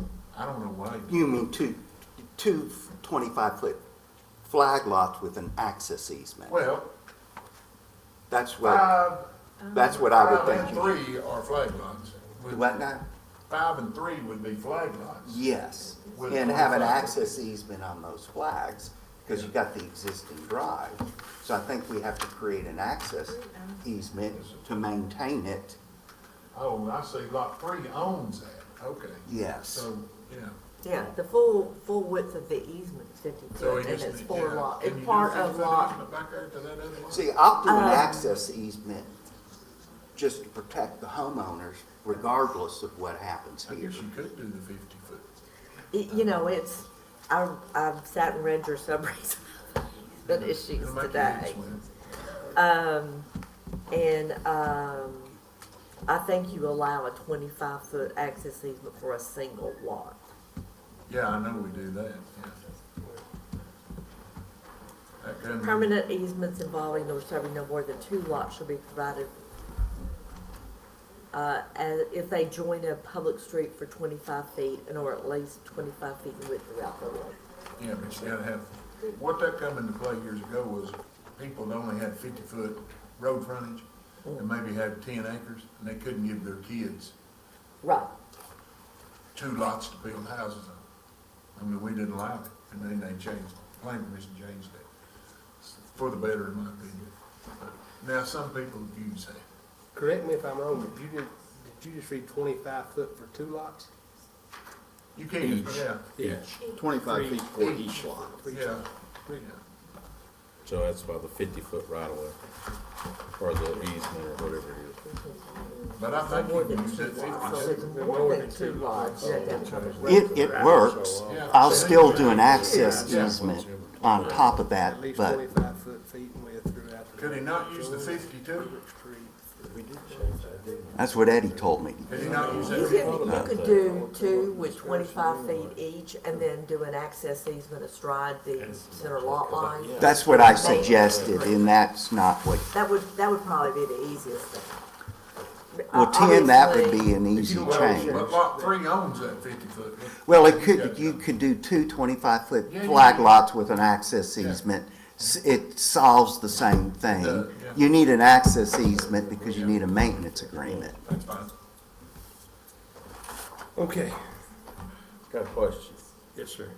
So when we changed those subdivision regulations, what did it say about flag lots and roads and drives? Does this meet that? I hadn't thought about that till Mr. Mark brought that up, but we No. changed that, we Y'all changed did that change thing. something here. It has to be so many feet between them. Yeah, and this gave me pause. Permanent easements may be permitted. All permanent easements involving or serving more than 2 lots shall adjoin a public street for 50 feet and meet the provisions of your subregs for a public road. Yes, we changed that. To Because if it was ever gonna be, and the reason we did that was off a county road. yeah, If somebody wanted to buy this back here and put a road on back, Right. that's why we did that. We did that in October 22. Are you reading section Yeah. 7? Is that what it is? How many feet is it between drives? Are you reading that? That's the latest one. a permanent easement crossing no more than one property may be allowed as necessary access for the creation of no more than one lot. The easement shall front on a public road for 25 feet and be 25 feet in width throughout its length. The easement shall include the slope requirements for minor collector and local streets. The slope requirements is no more than 15%? I think 15% is what y'all moved it to, yeah. That's on the road, right? No, it says the easement. On the easement. But there is something we put in about the, Well, that's what we did. in it has to be so October. many feet apart. I don't know. Yeah, Terry made the motion. It's probably done. Is that it? You're talking about if you've got 2 driveways coming out to a public road side You've by got side. 2 roads, you've got whatever, it You got cannot a be, distance requirement between the 2. correct. But what he's proposing to do is do a singular driveway with an access in it, easement on it, which is preferable to 2 driveways. Yeah, and it's Yeah. the existing So access so it doesn't easement, apply to the road. which is surveyed on the Okay. survey. Right. You should, I mean, they've located, they've given a meets and bounds description of the gravel road. Which one's yours? That one. This one? Yeah.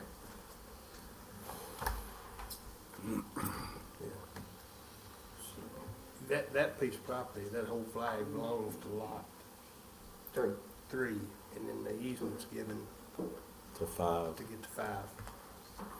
Eddie said that's the way to do it, so we just, I mean, he says, I do this for a living, so. Maybe the trigger halfway, it's time to be put side by side. In that. Okay, anything else, Miss Catherine?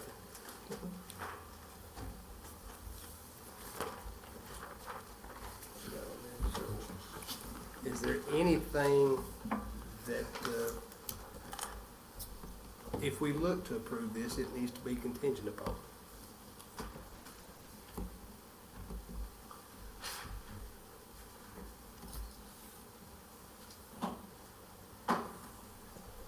I think it probably,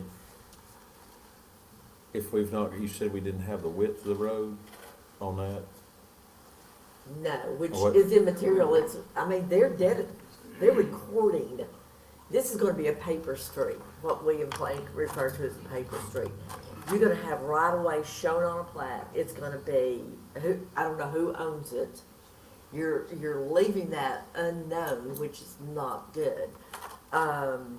If it's never built, it will serve as your access to the back. Basically, it's A right-of-way. That's access to the farm. Yeah, we just want to call it fee simple and eliminate right-of-way. So you got a 50-foot fee simple access and don't call it right-of-way.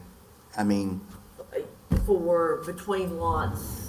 yeah, so now you got. Between lots 4 and 6, no, 2 and 4. 2 and 4. 2 and 4, yeah. I mean, this could be a 50-foot access for the 85 acres I where mean, it says technically, future development. it's still the ownership of the larger tract of land, which is to the, Is he calling that a right-of-way? I don't see he where. didn't designate it. Yeah, so it's a not. 50-foot fee simple flag, so it's, So it's actually the ownership of, when you do the next phase, you need to make sure he shows this on the second, on phase 2, so it gets picked up as public right of way and not part of that lot. yes. And like phase 2 on the earlier records, the preliminary drawing had that, but it did not have a name. So he's pulled that right-of-way out of the acreage and Okay. just never, I mean, Yeah, that's fine. since we didn't That's fine. say we needed approval, which I thought we probably would, but that was way on down the road, I can get that addressed. Is the electric service for, that goes through lot 6 to serve lots 3 and 5, that's overhead? Yes, that's currently a line that serves the 2 existing homes. I would say that needs to be put in easement. 'Cause you got- Relocate or? No, you don't want to relocate it, With but it being existing, you don't have to put that in the easement. It's grandfathered in. It's there's been a there for prescribed over, easement there. it's been there for but over 30 years. It's an easement in fact, whether it's a deed or It's a not. prescribed easement. Yes.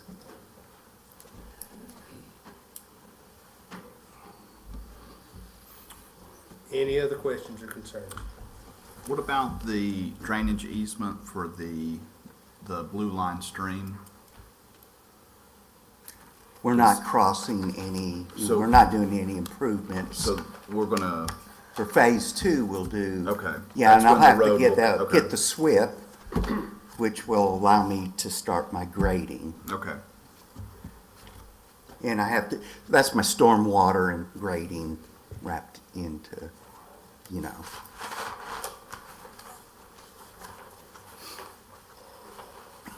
Any other questions or concerns? So if you don't want a drainage easement on it, and you have the authority not to require an easement adjacent it, you should exempt that comment.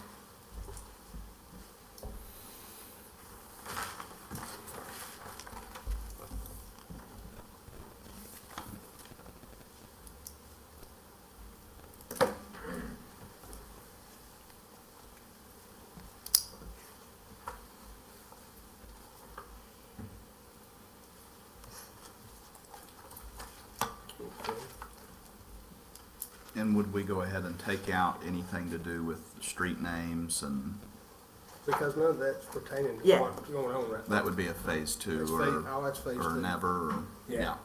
If you see, decide to raise cattle, they got a way to get them in now. With the, That's the width of right of way. okay. So basically, you're left with, lot 3 is a flag lot, so he's gonna change that to a private access easement. Let me see what's. That's the on one there. that separates lot 3 and 5. So this 50-foot, you prefer that to be 2 25-foot flag lots No, with an no, access easement? you're fine. Or where it says 50-foot right-of-way, say, 50-foot 50-foot private access. access easement. And you don't have to make it 50 foot. just say access easement. And then I Yeah. can define that for maintenance then, okay? So you would designate a width. I would, and I mean, everything should have a width. Yeah, yeah. I think your subregs, they require 25 foot For, access easements. That's probably adequate to service it. Otherwise, the bank's gonna look at it as landlocked. Tim, you can help me with Eddie? I don't know, he's sick right now. I wouldn't want to talk to him. We need the width of the road Not at too Talbot, good. Kansas. Need the width of the road Or, of Talbot, I'm- Kansas? Right of way, I'm Oh. sorry. Yeah, with the right of way. You just want that right-of-way called Yeah, you access can just easement. call, you can Just just leave it call. alone and call it. Call access Just change the easement. Okay. name. Okay. Yeah. Okay. Often, and believe you me, I understand, there's a lot going through her mind right now. What's the pleasure? A moment ago. Is there any other questions or concerns? Could we go through this checklist now that we've had lots of discussion and Yes, if Catherine would like to go over that, that would be, yeah. if you're willing, Ms. Muller? Now, again, you got a copy that was handed out. I'm looking at the digital one. So, first bullet is struck, second bullet is struck, third bullet is struck, lot 3 is a flag lot, that one applies. Right of way of Talbot, Kansas Road. You guys have exempt Dry Branch to have a easement along it. Zoning designations omitted, the signature block for water utilities omitted. I think this one has the electric signature block, block for the Jefferson County Road Superintendent. And I had a then- question on that, I'm And you sorry. wouldn't sign off on this? Yeah. That I didn't need signature on that? No, you wouldn't. Okay. The signature block for 911, because you're not assigning that as a street, and I think the planning commission's signature block has been placed on it. It's at the bottom. Yeah. Yeah. So what that leaves is changing the name of, to private access, providing a And width, providing a width for it. width for Talbot, Kansas Road. Everything else is struck. Yes. Needs to put the zoning on there, but they just omitted that, that's. No, Okay. the zoning designation? Okay. Oh, okay. A1's what it is, he just left it off. Is the width at Talbot, Kansas Road not already provided? It's not shown on here, and it is asked for in your subregs. One of the things is that when this gets recorded, the more information you provide, the more it makes it into the state's,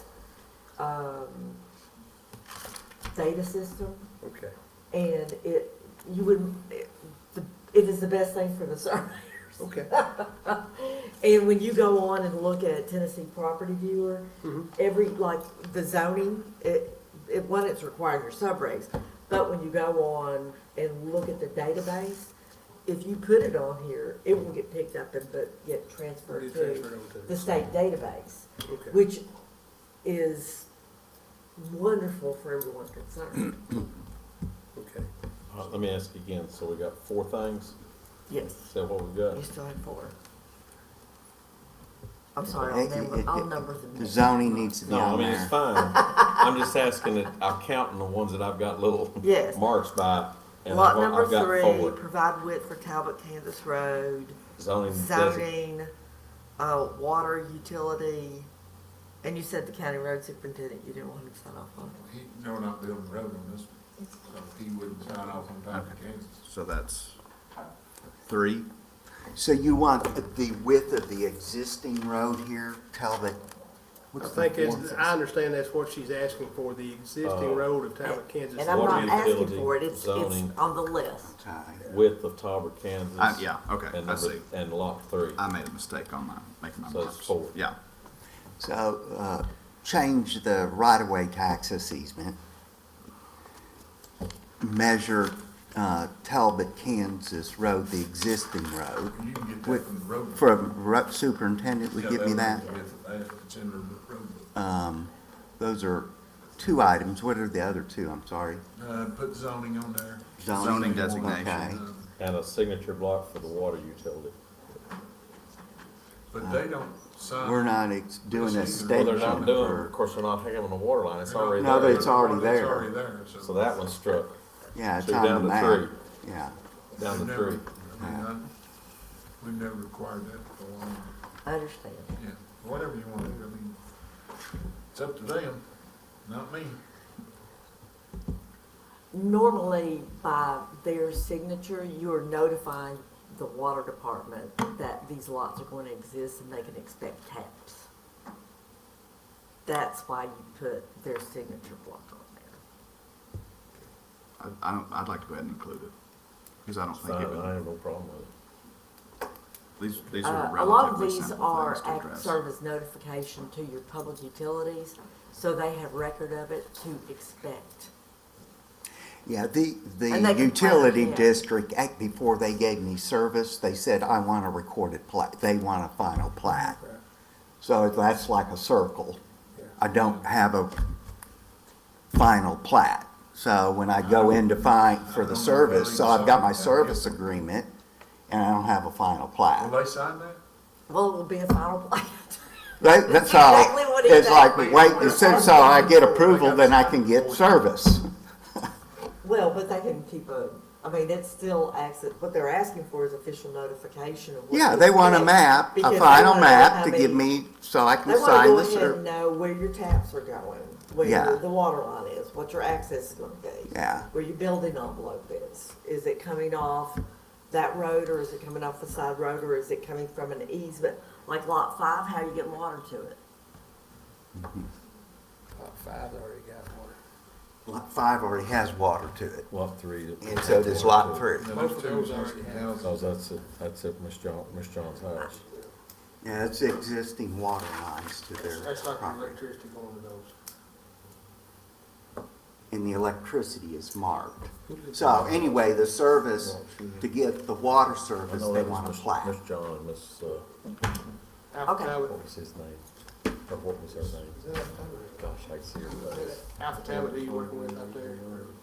Yes, and then Appalachian Electric to do for them to proceed, they want, No, they'll say they'll go ahead and do a drawing after I do my mass grading for them.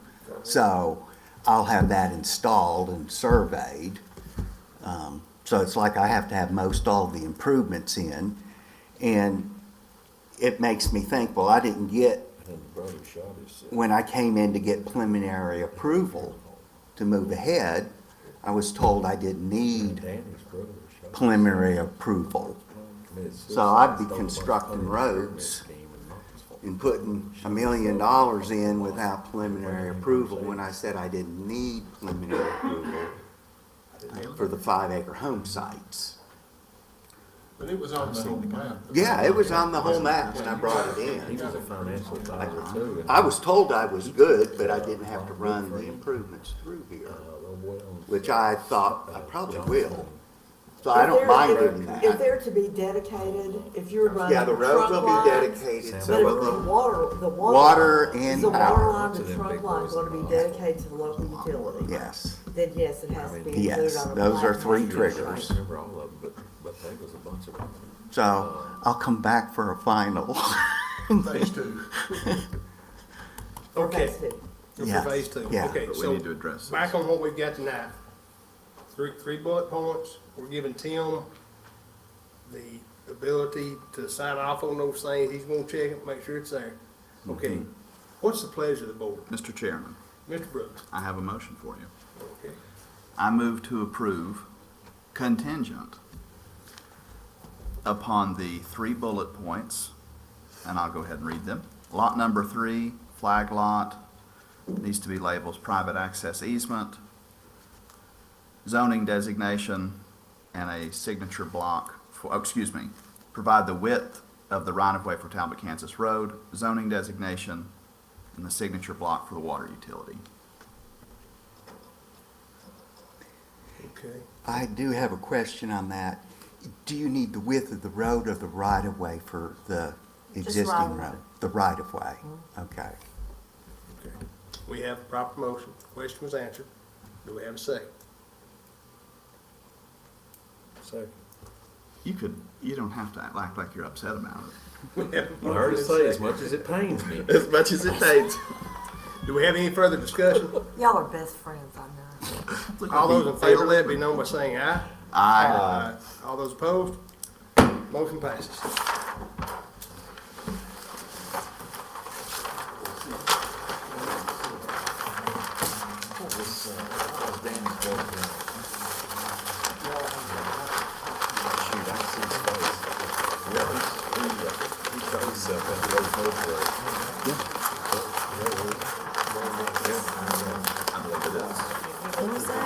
Danny Taylor's brother. This is old John Taylor farm. And his brother, he was the one who did the pyramid scheme down there, took the wood frame and, it was all in big boys in Knoxville. He took them for millions. And he called his wife, wanted to meet him at the funeral home, and was gonna prepay their funeral expenses, and she was busy and didn't go, and he didn't want to pay the funeral expenses, and then blew his brains out there in that brand new Mercedes. Oh, my goodness. That's a wonderful story. I've seen the gun. I remember when that happened. Y'all have one, y'all need nothing else, y'all good. You want? I'm good with Bill Share.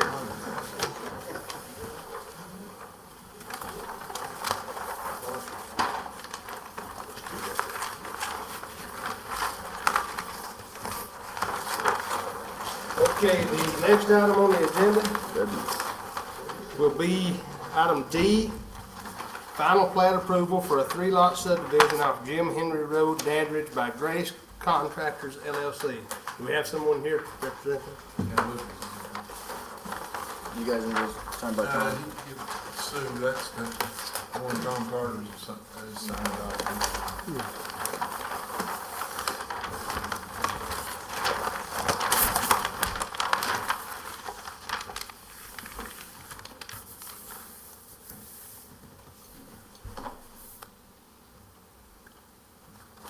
What is your name, sir, if you don't mind me asking? Jorge Lucas. Jorge Lucas.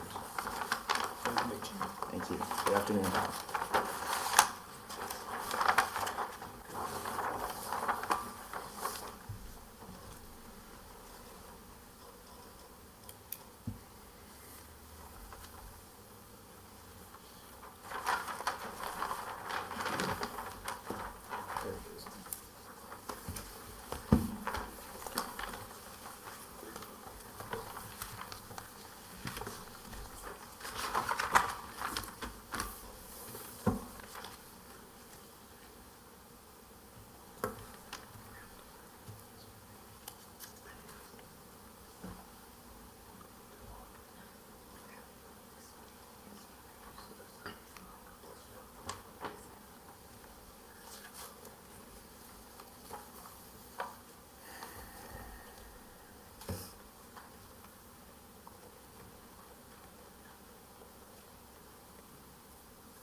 Do we have any questions?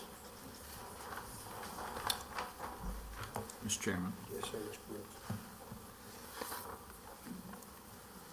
So these aren't sheds? No, they were trying to put them into residential units. Obviously, you guys shut down the camp project, so we are turning those into residential units. There are currently have permits as shed, but our hope is to subdivide and to work with Rob to get them into residential form. The BZA, Rob's building inspector. Yeah. The BZA did not approve the camp, church camp, and so, they had no choice but to try to turn these into houses now. You can't have the camp. So they were sheds, then a camp, now they're cabins or houses? No, that's up to Rob. I mean, they're gonna have to come in and permit them as houses and if they get these cut up.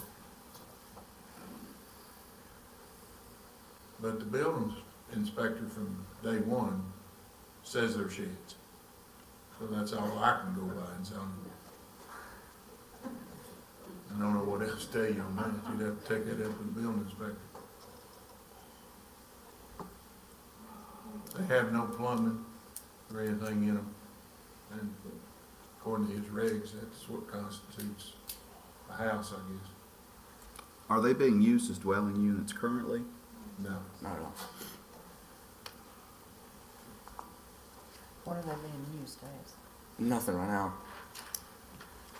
And they're gonna pump, as you can see on the thing, sewer, or the septic drain fields will be going up that hill. And they worked with Tom Carter, and that's what took so long, they had to get all those truck tests and everything. Is that feasible? He signed that map over there. They're gonna have pumps in the shed camp cabins that pump Up the hill into the septic tank? Well, for the drain field, the tanks will probably be down. Tom couldn't be here tonight, he had another thing to do in Knoxville.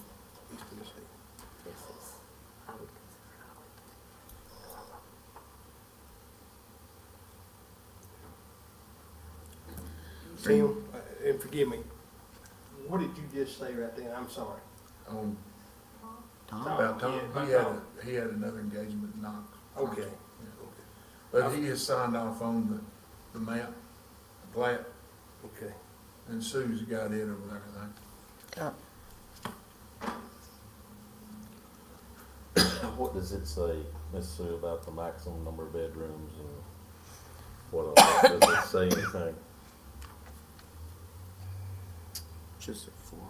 Be over on the other side, I think, Miss Sue, Right there, yeah. in the bottom, health department notes. There. 2 and 3, what's that? Lots. 4-bedroom.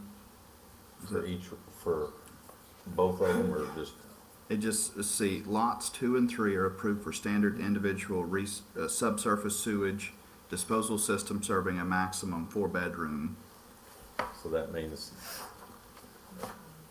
total 4 bedrooms For each, for each? the way I read it, yeah. On lots 2 and 3, which would be the shed. There's already one house down there, it's got its own Yep. septic. Yeah, but what I'm asking, read that again, Austin. On lot, Must be one.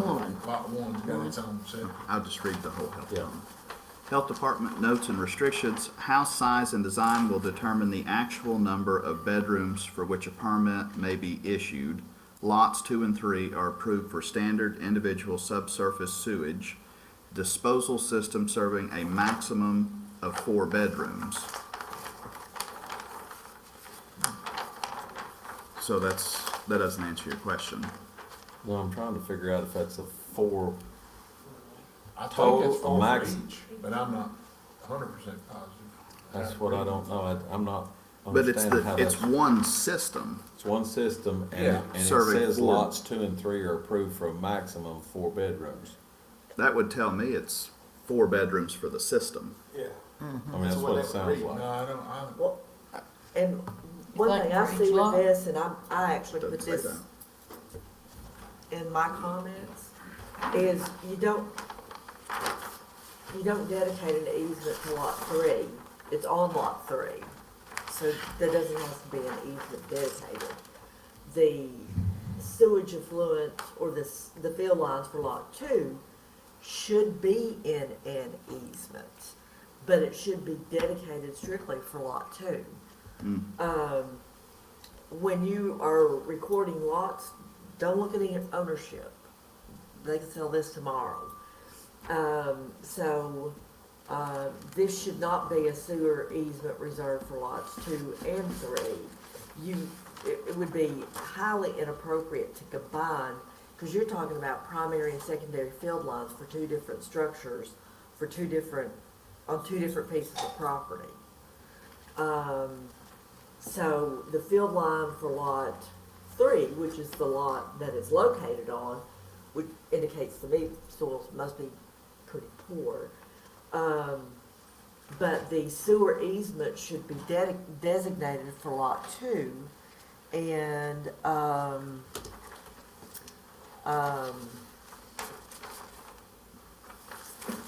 so on lot 3 there should be a septic easement showing a primary and secondary field line on lot 3, which is dedicated to lot 2. I assume you're pumping it up that hill, right? Yeah, and also to answer the question there, we can get confirmation from Tom, of course, but he actually said that we have even more capacity to host 4 bedrooms on each. So it is 4 bedrooms on each, and we can get that clarified by him, of course. But we have actually some reserves as well. It's not what it says, though. But That's all we it's can one go on. pump. What you were doing was taking both and catching Yeah. it with one pumping plant. Yeah, we have a community system. Go up a hill. Yeah. Yep. So you're going to have one pump for 2 separate lots? We'll have a community system with a pump for each house that pumps into the community system. I'm not sure that that's allowable. Then by why are you TDEC. separating the lots? We've done that before. What? The don't have to lots are answer that. separating We've because done- we want to turn them into residential builds, Easements on the other and we need lots. each build to have at least 1 acre of its own property. Probably would have been easier just to do it that way to start, but,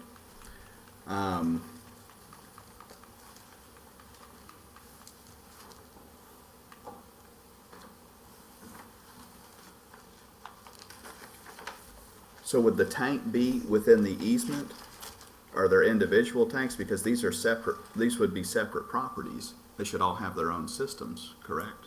Tom would have to answer that question. I don't know that. I don't know how a community system works for individual properties. I don't know if you would like that into a well. It is well water out there. You have a well that's shared in the community.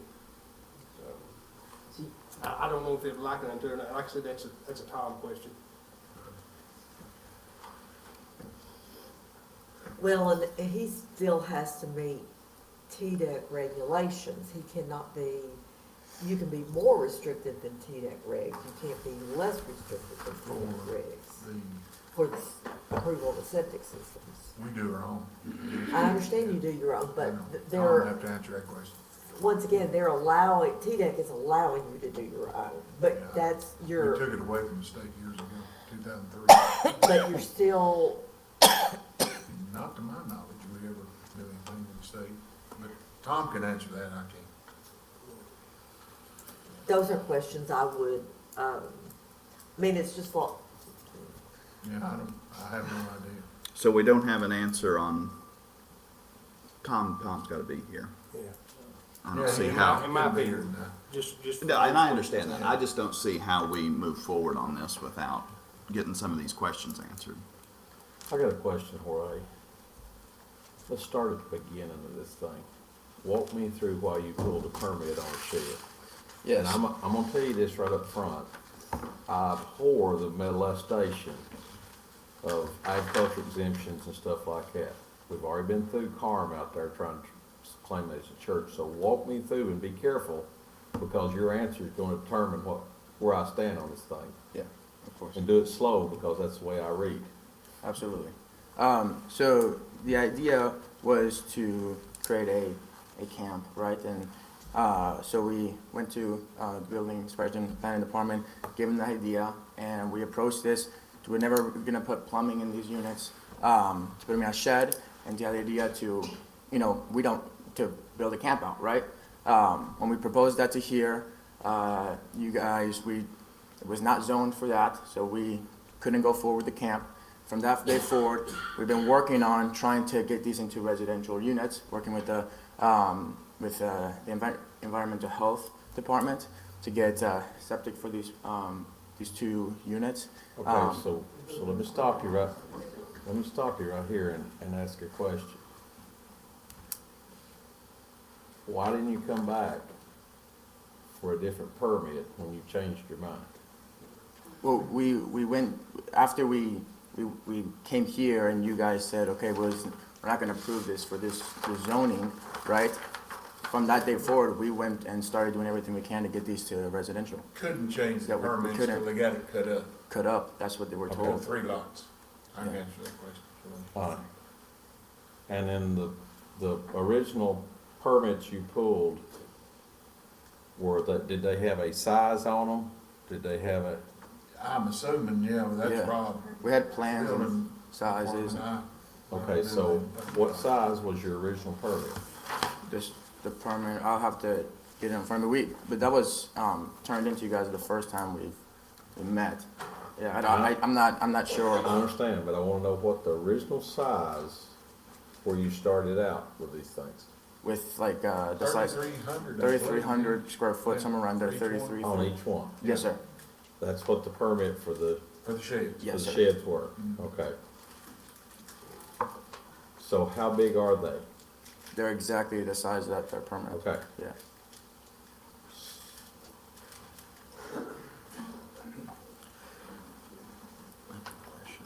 Yeah, go ahead. Okay. So you went to our building inspector and you told them you wanted to open a church camp. Yeah, And they, No, he wanted to build 2 sheds. Is what- So we wanted we had this I'm going idea. off what he said. Yeah. Sorry, we had this idea of building this camp, right? And that's when we went forward and to get these zoned as sheds to be able to move forward and with this idea. So we built these 2 sheds Knowing that you wanted to have a church camp. with the idea of having a church on the data more. It was in future plans. So you never actually planned for these to be agricultural buildings or sheds or? These, No, no, well, I'm not sure I understand your question, sorry. I don't think. So they you, do just that. if I could get my question. So you went to our building inspector and Yeah. told him you wanted to open a church camp. Is that how this started? Right, yeah, I mean, this is. Okay. And then he told you to build the sheds? No. That sounds like that's how you answered Mr. Scarlett's No, question I'm sorry. originally. Yeah, I'm sorry. No, we had the idea to put these 2 sheds on the property with the idea of potentially opening a camp the day tomorrow, which is obviously shut out at this point from our last meeting that we were here together. I don't understand why you would build the sheds if your intention was a church camp, unless you were trying to take advantage of this county. No, not at all.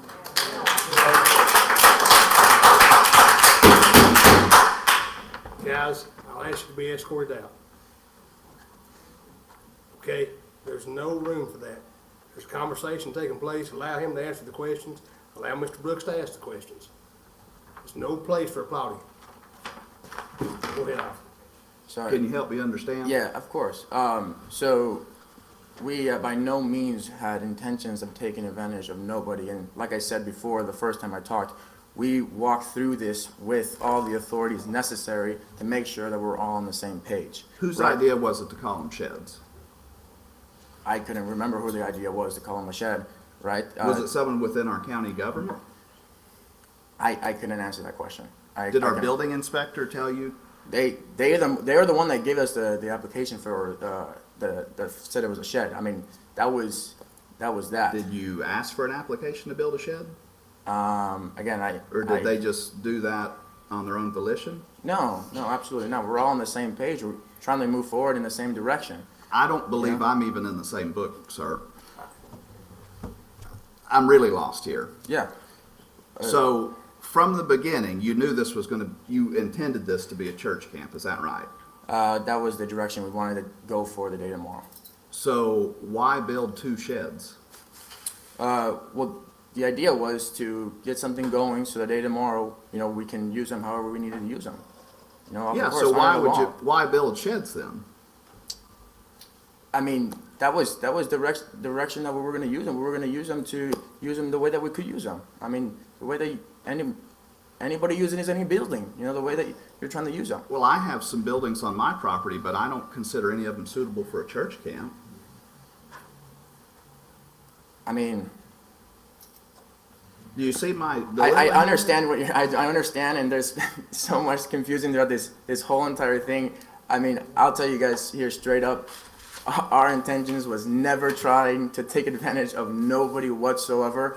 We're not trying to deceive anybody. That's why we're working so hard to get this in, the right, whatever, to get this compliant. There's nothing going on in the sheds right now. No living's happening. The church camp, obviously, we're not even pushing forward for that because we know the pushback. I mean, we just want to work with you guys. We want to get this in a matter that, is, it's okay, right? I mean, there's no deceiving here or trying to be transparent. Like we're trying to get these subdivided so they can have their own septic, their proof of 4 bedrooms. I mean, we're trying everything necessary to kind of go in the right direction. Let me ask a question here, Austin, if you don't mind. Sir. And we're speaking in hypotheticals here, if this was approved and they were residential lots. Yes, sir. With residential houses, what's the intent? The intent is to first get these into residential units, right? And then the day tomorrow, we'll see what we'll use them, whether it's for, my sister to live in or whether we're going to rent them out as an Airbnb. We don't quite know, but as a residential use. Okay. Let me ask you another question, Jorge. Yes, sir. I'm assuming, based on what you all have presented in here, you and your daddy was here the other day, or whenever you was here, you've got some other stuff going. You've done other properties. Yes, Is sir. that a fair assumption? Yes, sir. And so, when you answered Austin's question, you said you started with the ID. Is that correct? That's correct. Okay. Then my question is this. In the other things where you all have built different cabins or whatever, walk me through how you approached those bills. So first of all, it's a very good question. I'm not directly over that department. We build cabins, we build, resorts, and it's in Sevier County. So I'm not over that building. I can't really give you a lot of context on how that's being carried out. That's more of a, company, situation. And so again, I've never walked through that process. Okay, let me ask you a question, try to help you out here. When your daddy or the company or whoever, when they start that, I'm assuming they buying ground. Right. Or Yeah, they're looking at ground. Oh yeah, I mean we buy And the they're property. looking at the zone. Right. And they're looking at the regulations in that county, whatever county you're building in. Yes, sir. So walk me through why you didn't check on the regulations to start with before you all started building. Yeah. I'm having a hard time. Yeah, with no, that. of course. I think that was, we definitely could have done a definitely better job doing that throughout these builds.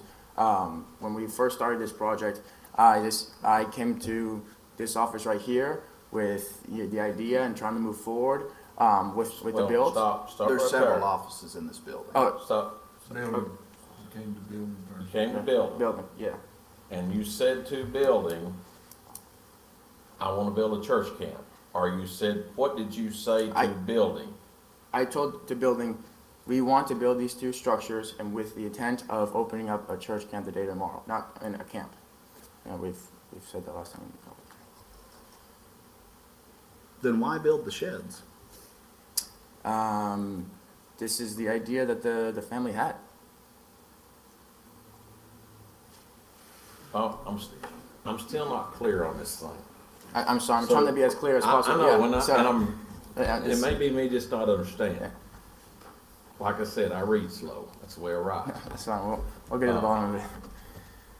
But, so you come in and you have this idea, Yes, sir. but you don't look at the regulations as to what it is here, if that will work, and you don't ask that question to start with. Yeah, it's probably, our fault to not ask that question to start with, yeah. So you actually said to Rob Wilson, I want to open a church camp. Is that, and be careful about how you answer this now. Yeah. You either said, I don't know exactly what I said. Can't remember the exact Okay. moment. I think Tim. Talk to Kerry, not Rob. I mean, Kerry Okay. does the building. Okay. So whoever you talk to, In the building inspector's office. Right. That's where you started. you're saying right now that you don't remember what. No, but the Exactly. intent was, the intent was I clear. understand the Yeah. intent, but the road to purgatory is paved with good intentions. Right. So what I'm asking you is, what did you actually ask for? You asked, hey, I want to build a shed, or I want to open a church camp. No. I gave her the plan and say, well, we want to build these structures. Okay. Yes, that's what was she's- said. And she said, fill out this form. Yes, sir. Okay. Yes, sir. That's exactly. So that was all the discussion about what went on when you were in the building inspector's office. You told me you wanted to build a structure, and then they gave you a thing to fill out to build that structure. Yes, sir. Okay. You went in and you told our building inspector you wanted to build these two structures. And Yes, you we- called them we- sheds. We presented these two structures to, I guess, Carrie. Carrie's over there. Carrie. So you did, That's what it is. I'm afraid I'm starting to understand the situation quite well, and I'm not liking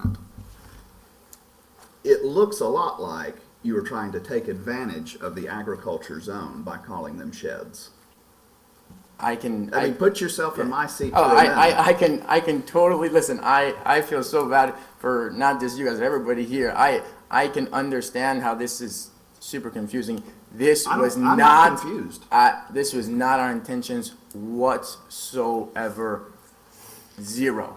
And I mean, at the end of the day, I mean that is the truth, and I'm telling you right now. And we came up here with a plan. We tried to do everything, worked side by side with them, build exactly what we got permitted to build. Our building, they're not finished, and that's the truth. I mean that is the truth.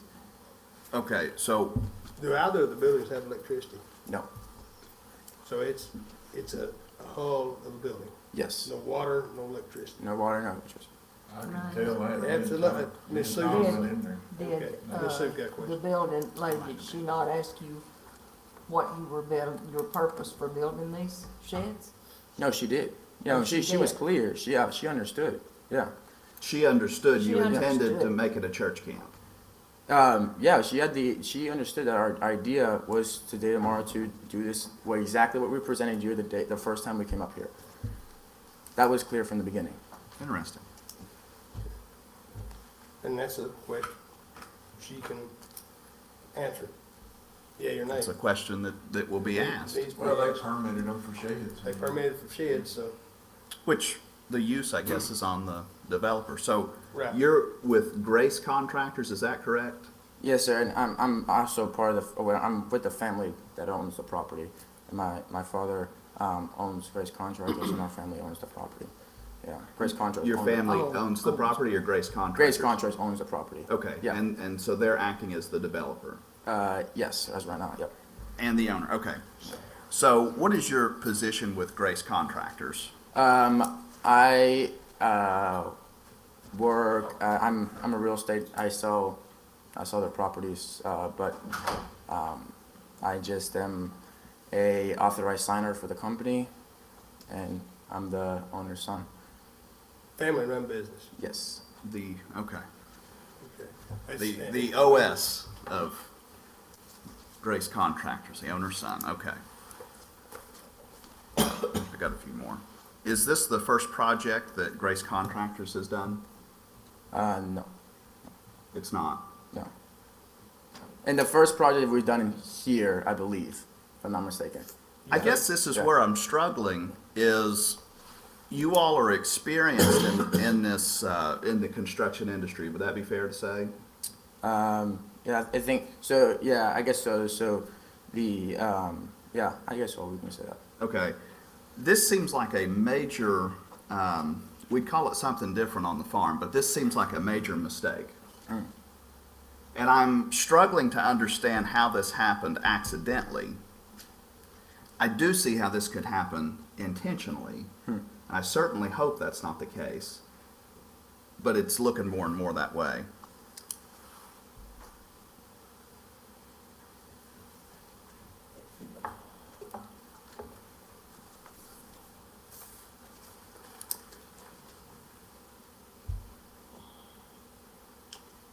So you're going to maintain that our building inspector office told you that this would be appropriate to build for a church camp?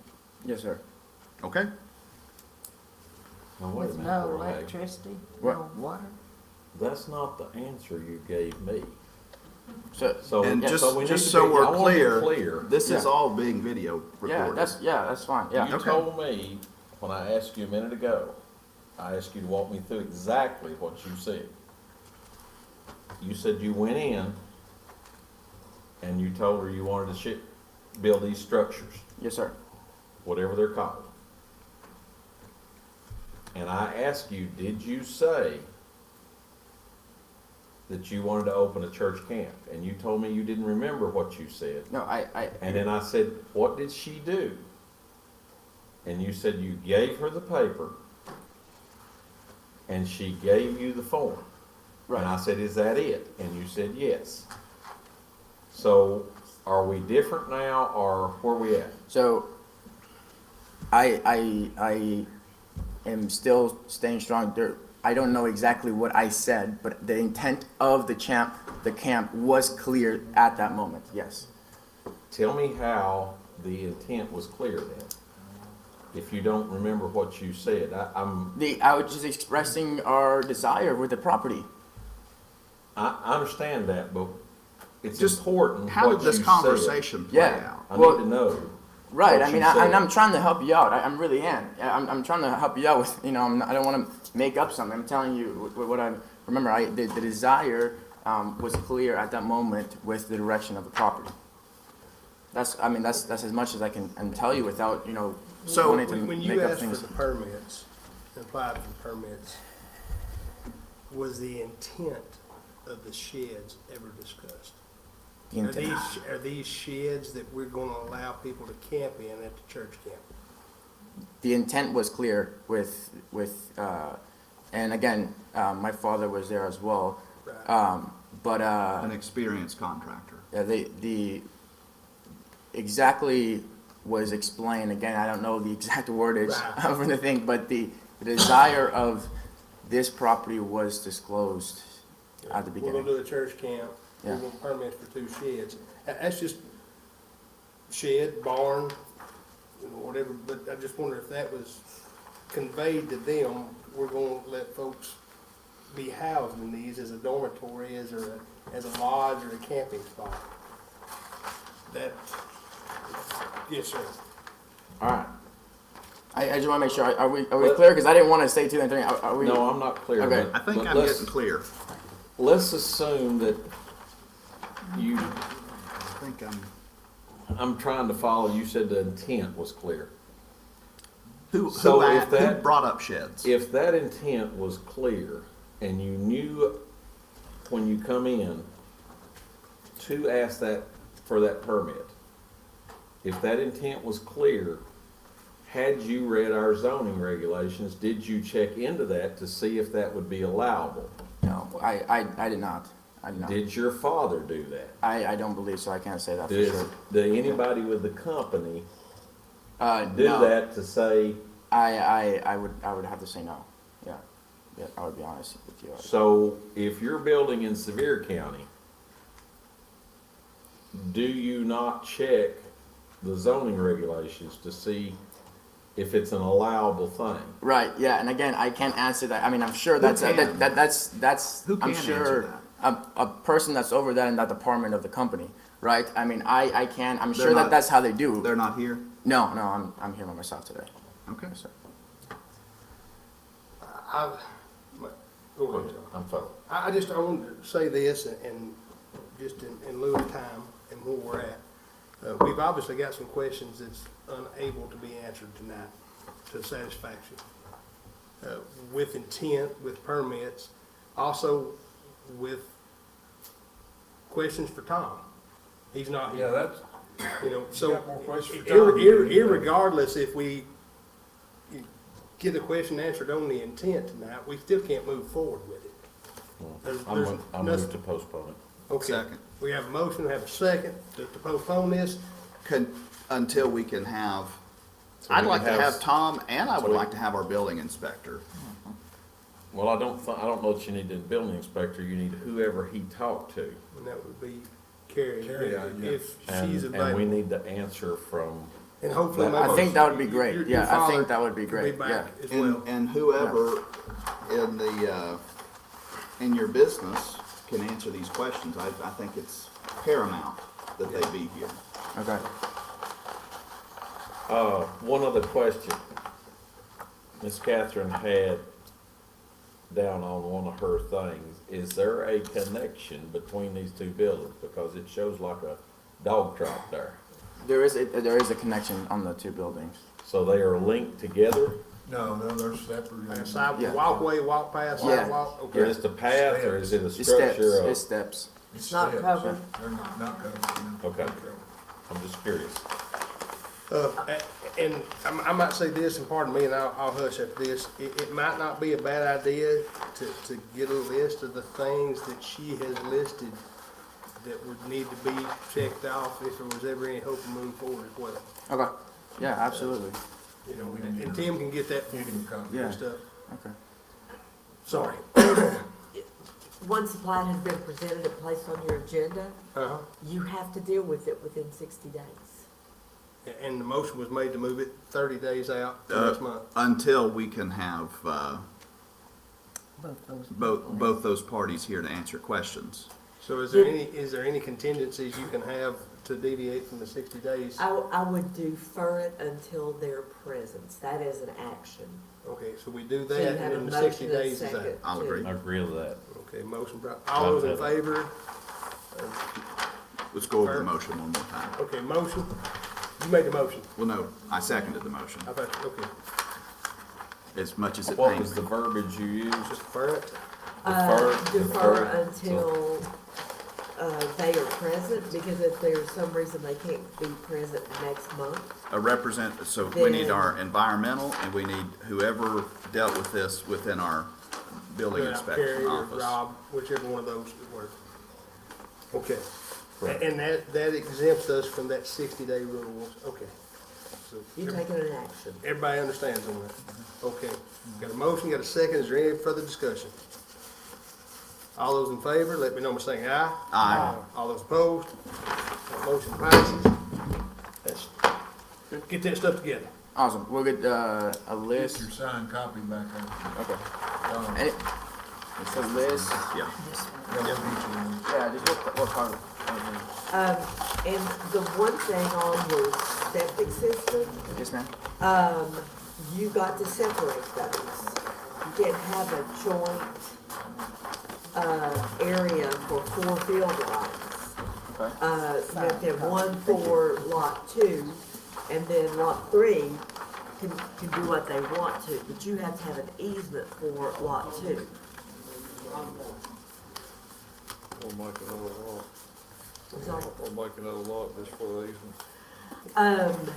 apparently lot 2 can't sustain its own septic, primary, secondary field line. You don't have any, I've checked, you don't have anything that prohibits it.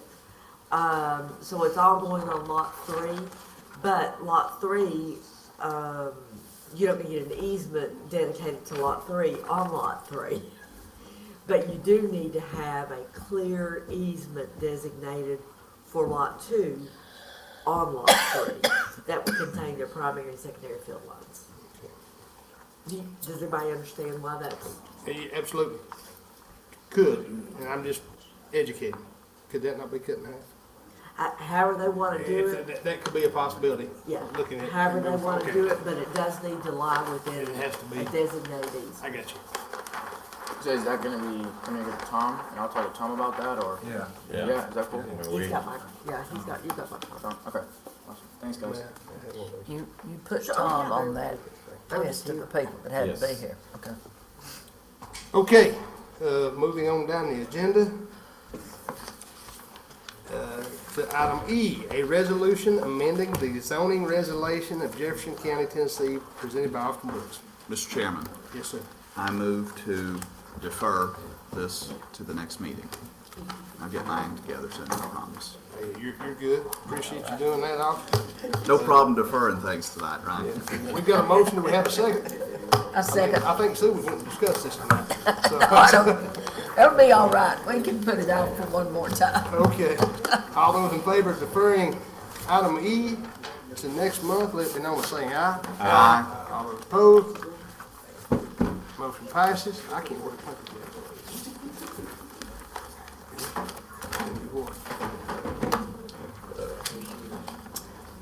Item F, a resolution amending the zoning resolution of Jefferson County, Tennessee regarding a new C3 wholesale and warehouse commercial district presented by Austin Brooks.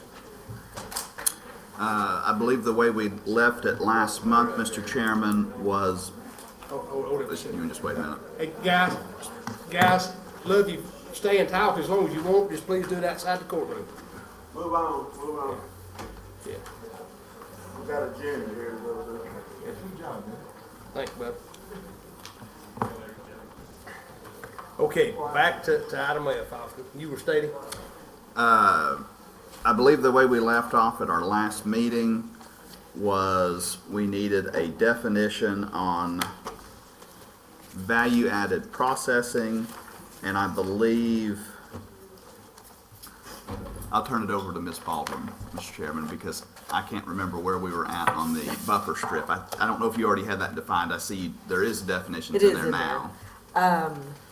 So this would have several different sections for amendments to the zoning ordinance. I did look at value-added processing. I looked in the state law. I did a search online. I called some colleagues of mine in some other counties that have a lot of agricultural. It is it's a big topic. I really didn't realize what a big topic it was.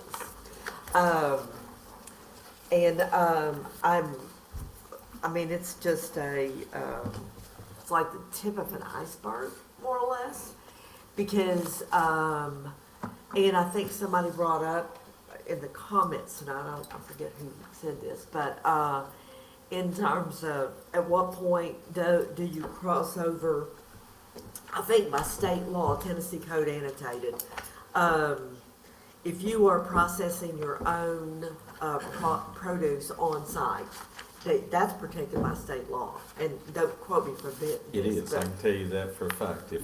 If I grow everything, if I have the beef, if I have the milk, I'm exempt. You're exempt. And that's not what I'm aiming at. But that's not what you're asking about. Because we in this county do not have a place for somebody, if I wanted to make salsa at my farm, with all the space I've got, I can't if I don't grow the tomatoes. Right. There's no zone that I can go in. And it even You sounds couldn't go like, into the I-1 zone? Well, I could, but why would I mean, Well, if that's what I'm I'm- saying. there is a thing, but what we're doing is that's the big thing, and you have said it before, Austin, the big hang-up, nobody wants I-1 around them. Well, I just want to point out, we do have a designation for it. The I-1 zone. But it sounds like if you go into an agricultural area and put a use of that nature and designate it industrial, you're right. That's not just that use. That is any use that's identified in your industrial zone district. So they approve him for industrial to bring his tomatoes and make salsa. He goes out of business. And all of a sudden, that's zoned industrial. Yes, And any and somebody can use, put an adult bookstore there. any use Massage identified parlor. in your, Or they wanna go producing lumber, Yeah. and your, manufacturing lumber. so there's a number of Massage different parlor. ways you could Massage parlor. handle this. And I actually, in the document, I think that was sent, I always get these mixed up when it gets to this point. You want mine? Maybe. I think I wrote on it. So I added in here, which is on page 2, you have permitted uses, you have prohibited uses, you do not have conditional uses. Conditional uses are a third category that is an additional tool put in your toolbox that you can add conditions to a use, and then the BZA can pass muster over them. So let's say that as a conditional use in your agricultural zone district, you add in value-added processing. And then the conditions for that would be limited to no animal processing. I mean, I think it's one thing to process somebody else's tomatoes. It's another to have chickens come in from a number of different places, not necessarily the chickens themselves, it's the affluent, the number of off-site impacts. So I actually added some conditional uses in here, light industrial uses with minimal off-site noise, dust, and visual impacts. And I just went through your other uses or your other zone districts that might be light enough that you would allow it in this zone designation. Micro distilleries, solar energy systems, indoor recreational uses. And I'm just using those as an example for you. But I think we could craft language that would limit the value-added processing to what that processing is, and add whatever safeguards you felt were necessary to protect adjacent property owners. So you don't end up, you allow the use, but it is not an industrial use. It is a use that is very specific, that meets an additional set of criteria. Like I threw a couple of criteria in here. Must have access to sewer and water. See, there I'm gonna Yeah, protest I know. that because we don't have a lot of sewer in this county unless you go to the city. Right. And I'm just putting this, I was just kind of giving that, and when I put it in here, I know that you don't have it, but I wanted to give an example of how you could add a conditional use. Could you add that conditional use of sewer water or acceptable water treatment facility? We would just have Some way to handle the Yeah, waste. we would just have to work on what are those conditions that would make you guys comfortable, and what conditions would make the adjacent residents comfortable, to where you could cross that threshold and yet be safeguarded on how extensive it is. Also, this is one of those cases where it's very important that the deliberation and the conditions that are called out by the BZA are memorialized in the minutes of the meeting so that his salsa operation goes belly up and somebody else wants to come in and use the conditional use, then you need to make really, really sure that they would meet the same conditions that were placed originally on that tract of land. Absolutely. But we don't want to make the restrictions to the degree that it handicaps the person who's having the ability, the opportunity to do something to the landlocked where they can't do it. We don't want to be so restrictive that And they may want to change from salsa to ice cream, or to, you know. Right. Understand, but the conditions would have to be specific. Once again, everybody has a level of comfort in that they are expressly memorialized. And I would even state that the minutes be sent by certified letter to the applicant and any subsequent title holders, that they're applicable. And I'll be honest. So you know I worked in Oak Ridge. We have a nickname. How did you handle nuclear waste down there? That was what I was headed for. So there's a lot of private businesses that deal with radiological materials in Oak Ridge. We had one that had been there for many years, and when the city of Oak Ridge was initially established, there was only one zone district, and it was just an industrial zone district. For the entire city? No, for the entire city, there was only one zone district. Now, as the city grew and situations started happening, They were building something. we now have 3 zone districts, 3 industrial zone districts. We had a rad use in what ended up being an I-1 zone district with houses all around it. And it was a non-conforming use. Been a rad business, was still a rad business, and our attorney was sharp enough at the time. He wrote them and asked them to specify exactly what they did. And he sent them a letter stating that we're memorializing exactly what you do. Well, they wanted to broaden their business a little bit, and they started to bring in rail cars laden with radiologic materials from Y-12. This was their plan. There was a subdivision at this point that adjoined their properties. We went back to the record, said you are now beyond your scope. That was memorialized in 1972, and we were issued a cease and desist order. And you can only operate on those tasks that you committed that you did. We have it in writing.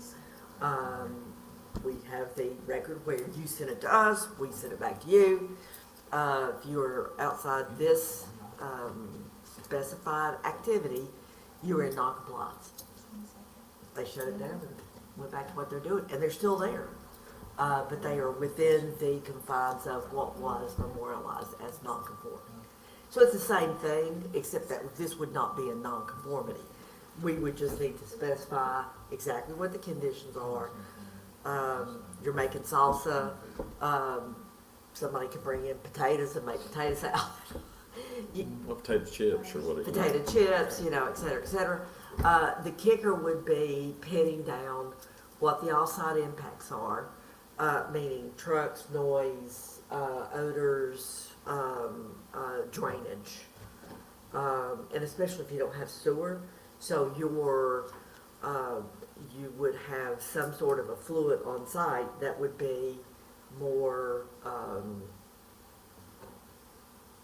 what you would expect from an operation of this size.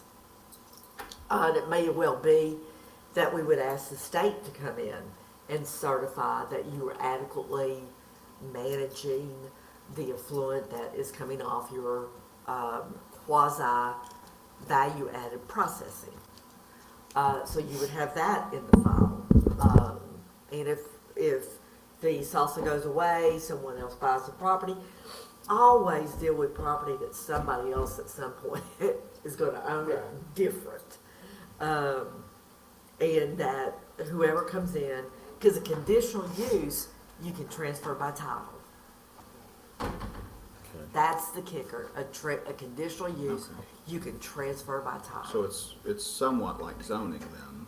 It is zoning. Yeah, okay. But it is conditional, it is not conditional zoning in the nature of, you can't do conditional zoning in the state of Tennessee, meaning that, now, that's a longer story, but this is a conditional use allowable in the agricultural zoning district.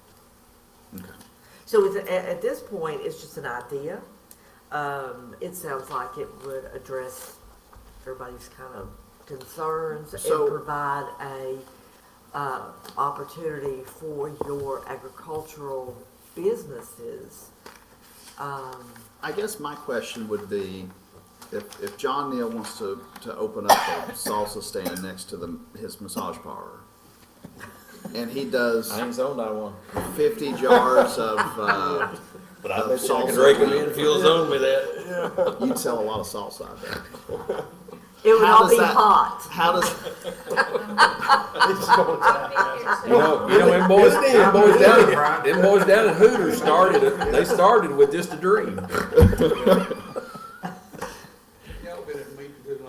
how that I would agree with that.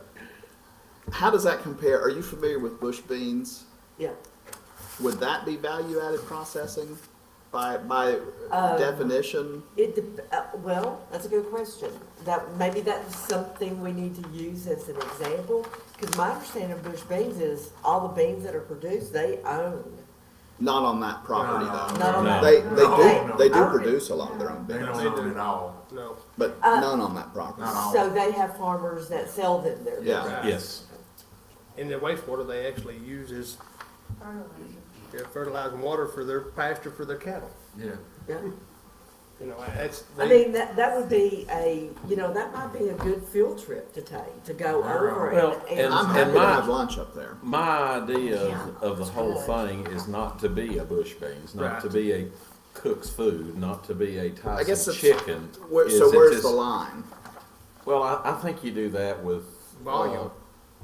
If you go back and if you pull the A2 Well, thing. but you're going to go through and define volume on every agricultural product? We did. We had we've got a, we the county or we the state? We the county have a thing in there that specifies, like what you get, if you want to put in a slaughterhouse.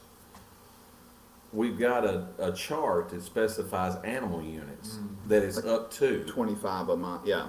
But a buffalo's a 1.5, a cow or a bull is 1, chicken's 27, or there's a whole chart that the USDA had.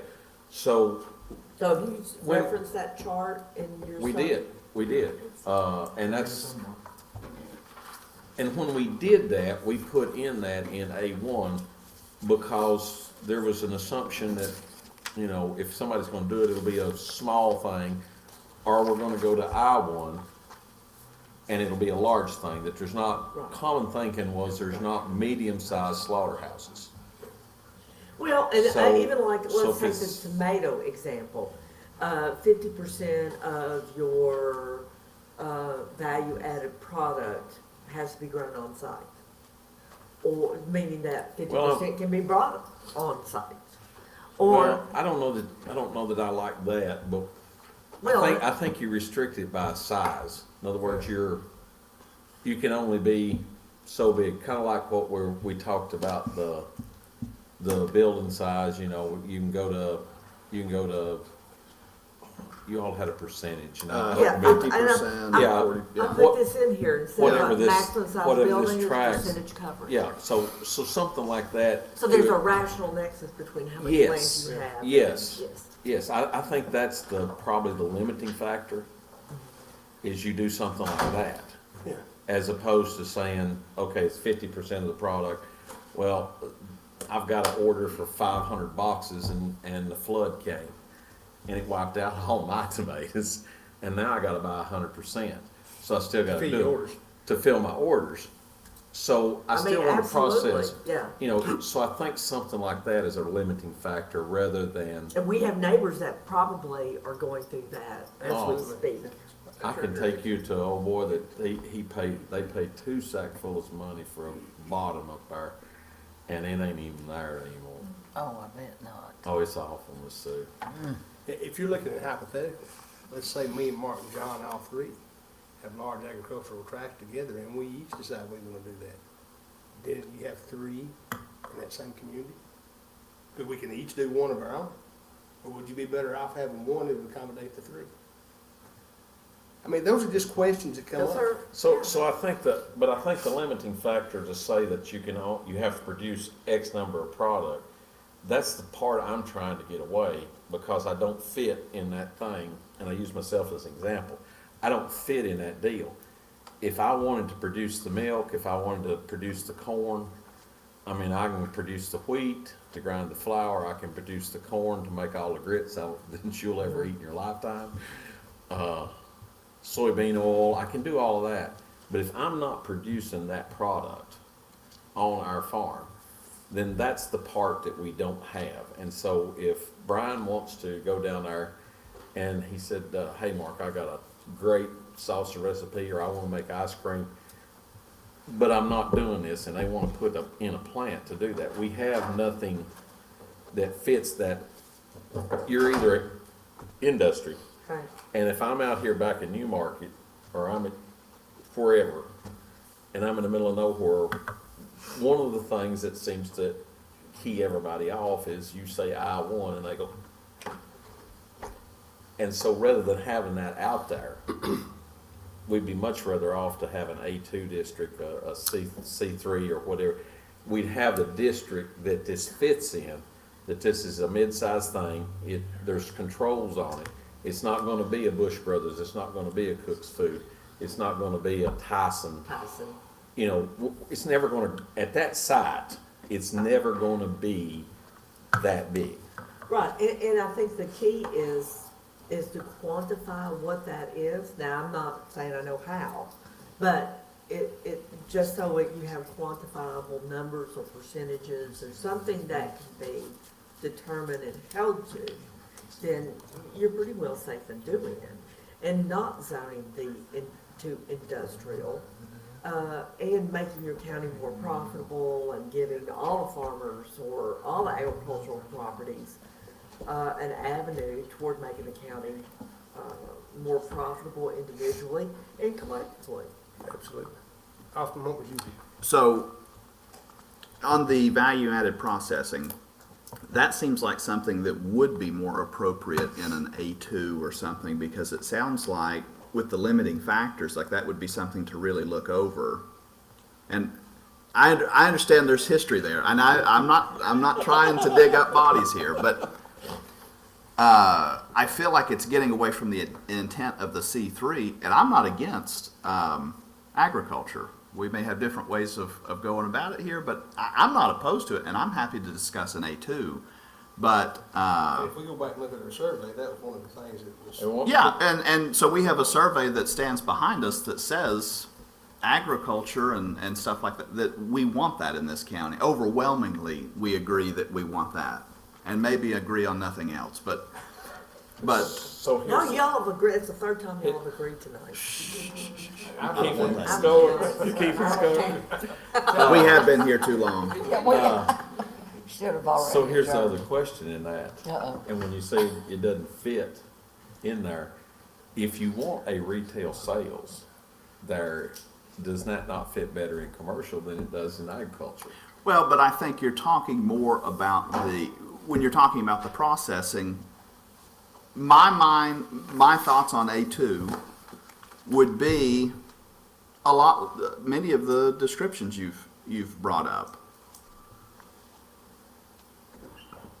I feel like that should be something that stands on its own, and I don't think it's as controversial as you may think. We know I've tried that through the commission. Well, I've tried some stuff that didn't work too, John Neal. But now, like in most industrial zone districts, You do not want to encourage the general public to go into an industrial district. You don't want to mix the trucks, you don't want to mix with offsite impacts, et cetera, et cetera. But most industrial producers are allowed to sell a small percentage of their stuff, like in a little outlet store or whatever, on site. It might be, you know. Yeah. I mean, you look at Stokesbury's Creamery, you know, that's. Now, they a prime- produce their own, They produce their own milk. Yeah. Right there. so they get a, would you call that an exemption or a? They're exempt. Yeah, They're okay. exempt. I think we had that with our Secretary of Ag in his farm store. Yeah. There. And I would love to see So- more of that kind of stuff. So around here's here. the bottom line with this thing with me. A2 has been I honestly, I pushed don't know back, pushed the, back, pushed back. the creation of an If A2. we're going through a C3 thing, I don't want to miss an opportunity to try to get agriculture by holding out for A2. Fine, we create an A2 district later on, but right now, if this is what we're doing, I'm going to champion this. I may be the only vote, but I'm going to champion it this beginning. But we're back to, one of the things that we put in here at the very beginning was you wanted it on a C3 on a main road. Arterial, minor arterial, major arterial. Yeah. But what you're talking about is on your rural routes. And that's maybe A the lot of difference cases it would between, be. that may be Yes. the difference between a C3 value-added processing and an A2 is it's on a rural route. This is out on the 4-lane. If this is out on the 4-lane and I want to put a store in there, goes in C3. Well, the allowable, if we can get the value-added processing as a conditional use in both places, there's no reason it can't go in both zone districts. So, I think our main deal is to come up with language that everybody's comfortable with on the value-added processing. That And may I- be an impossibility. No, don't say I think that. it'd be ground so. made, I think ground been made tonight. I It's think a- it it's would a be tool. It's a good it would be tool a, to have. that'd be a task. I don't know that it is if you put because the biggest thing that I hear that they're not wanting, they don't want a Tyson, they don't want a Cooks, they don't want this thing to turn in bush beans processing. Well, I don't have anything against large places like that. I just think they have their place, and I certainly wouldn't want to see that. But I think a popping Tyson up. chicken is an industrial zone district. Yeah, that's It what is I'm the And I appropriate- think that is saying. correct. I think Absolutely. that you put that volume, you needed out Right. the To be infrastructure. honest, with the number of trucks they have, they want to be out. Sure. They want to be out, they want to be out. So the guy that's doing this, what I'm saying is he needs a place too. So, What you're talking about is, one, your on-site production, agricultural production, and using your own products. And then the farmer down the road bringing his product to your place, or 4 or 5 farmers bringing and when he their does products that, to I'm in a your mess. place. When Brian brings his stuff to my place to process, I'm out of compliance. I You still understand. got the massage parlor to fall back on. I understand, but that's the way we need to make sure is that, that operation within a certain size can accommodate various other agricultural productions. Yeah. If we're making the salsa, we're going to have the tomatoes, the onions, and the peppers all brought in.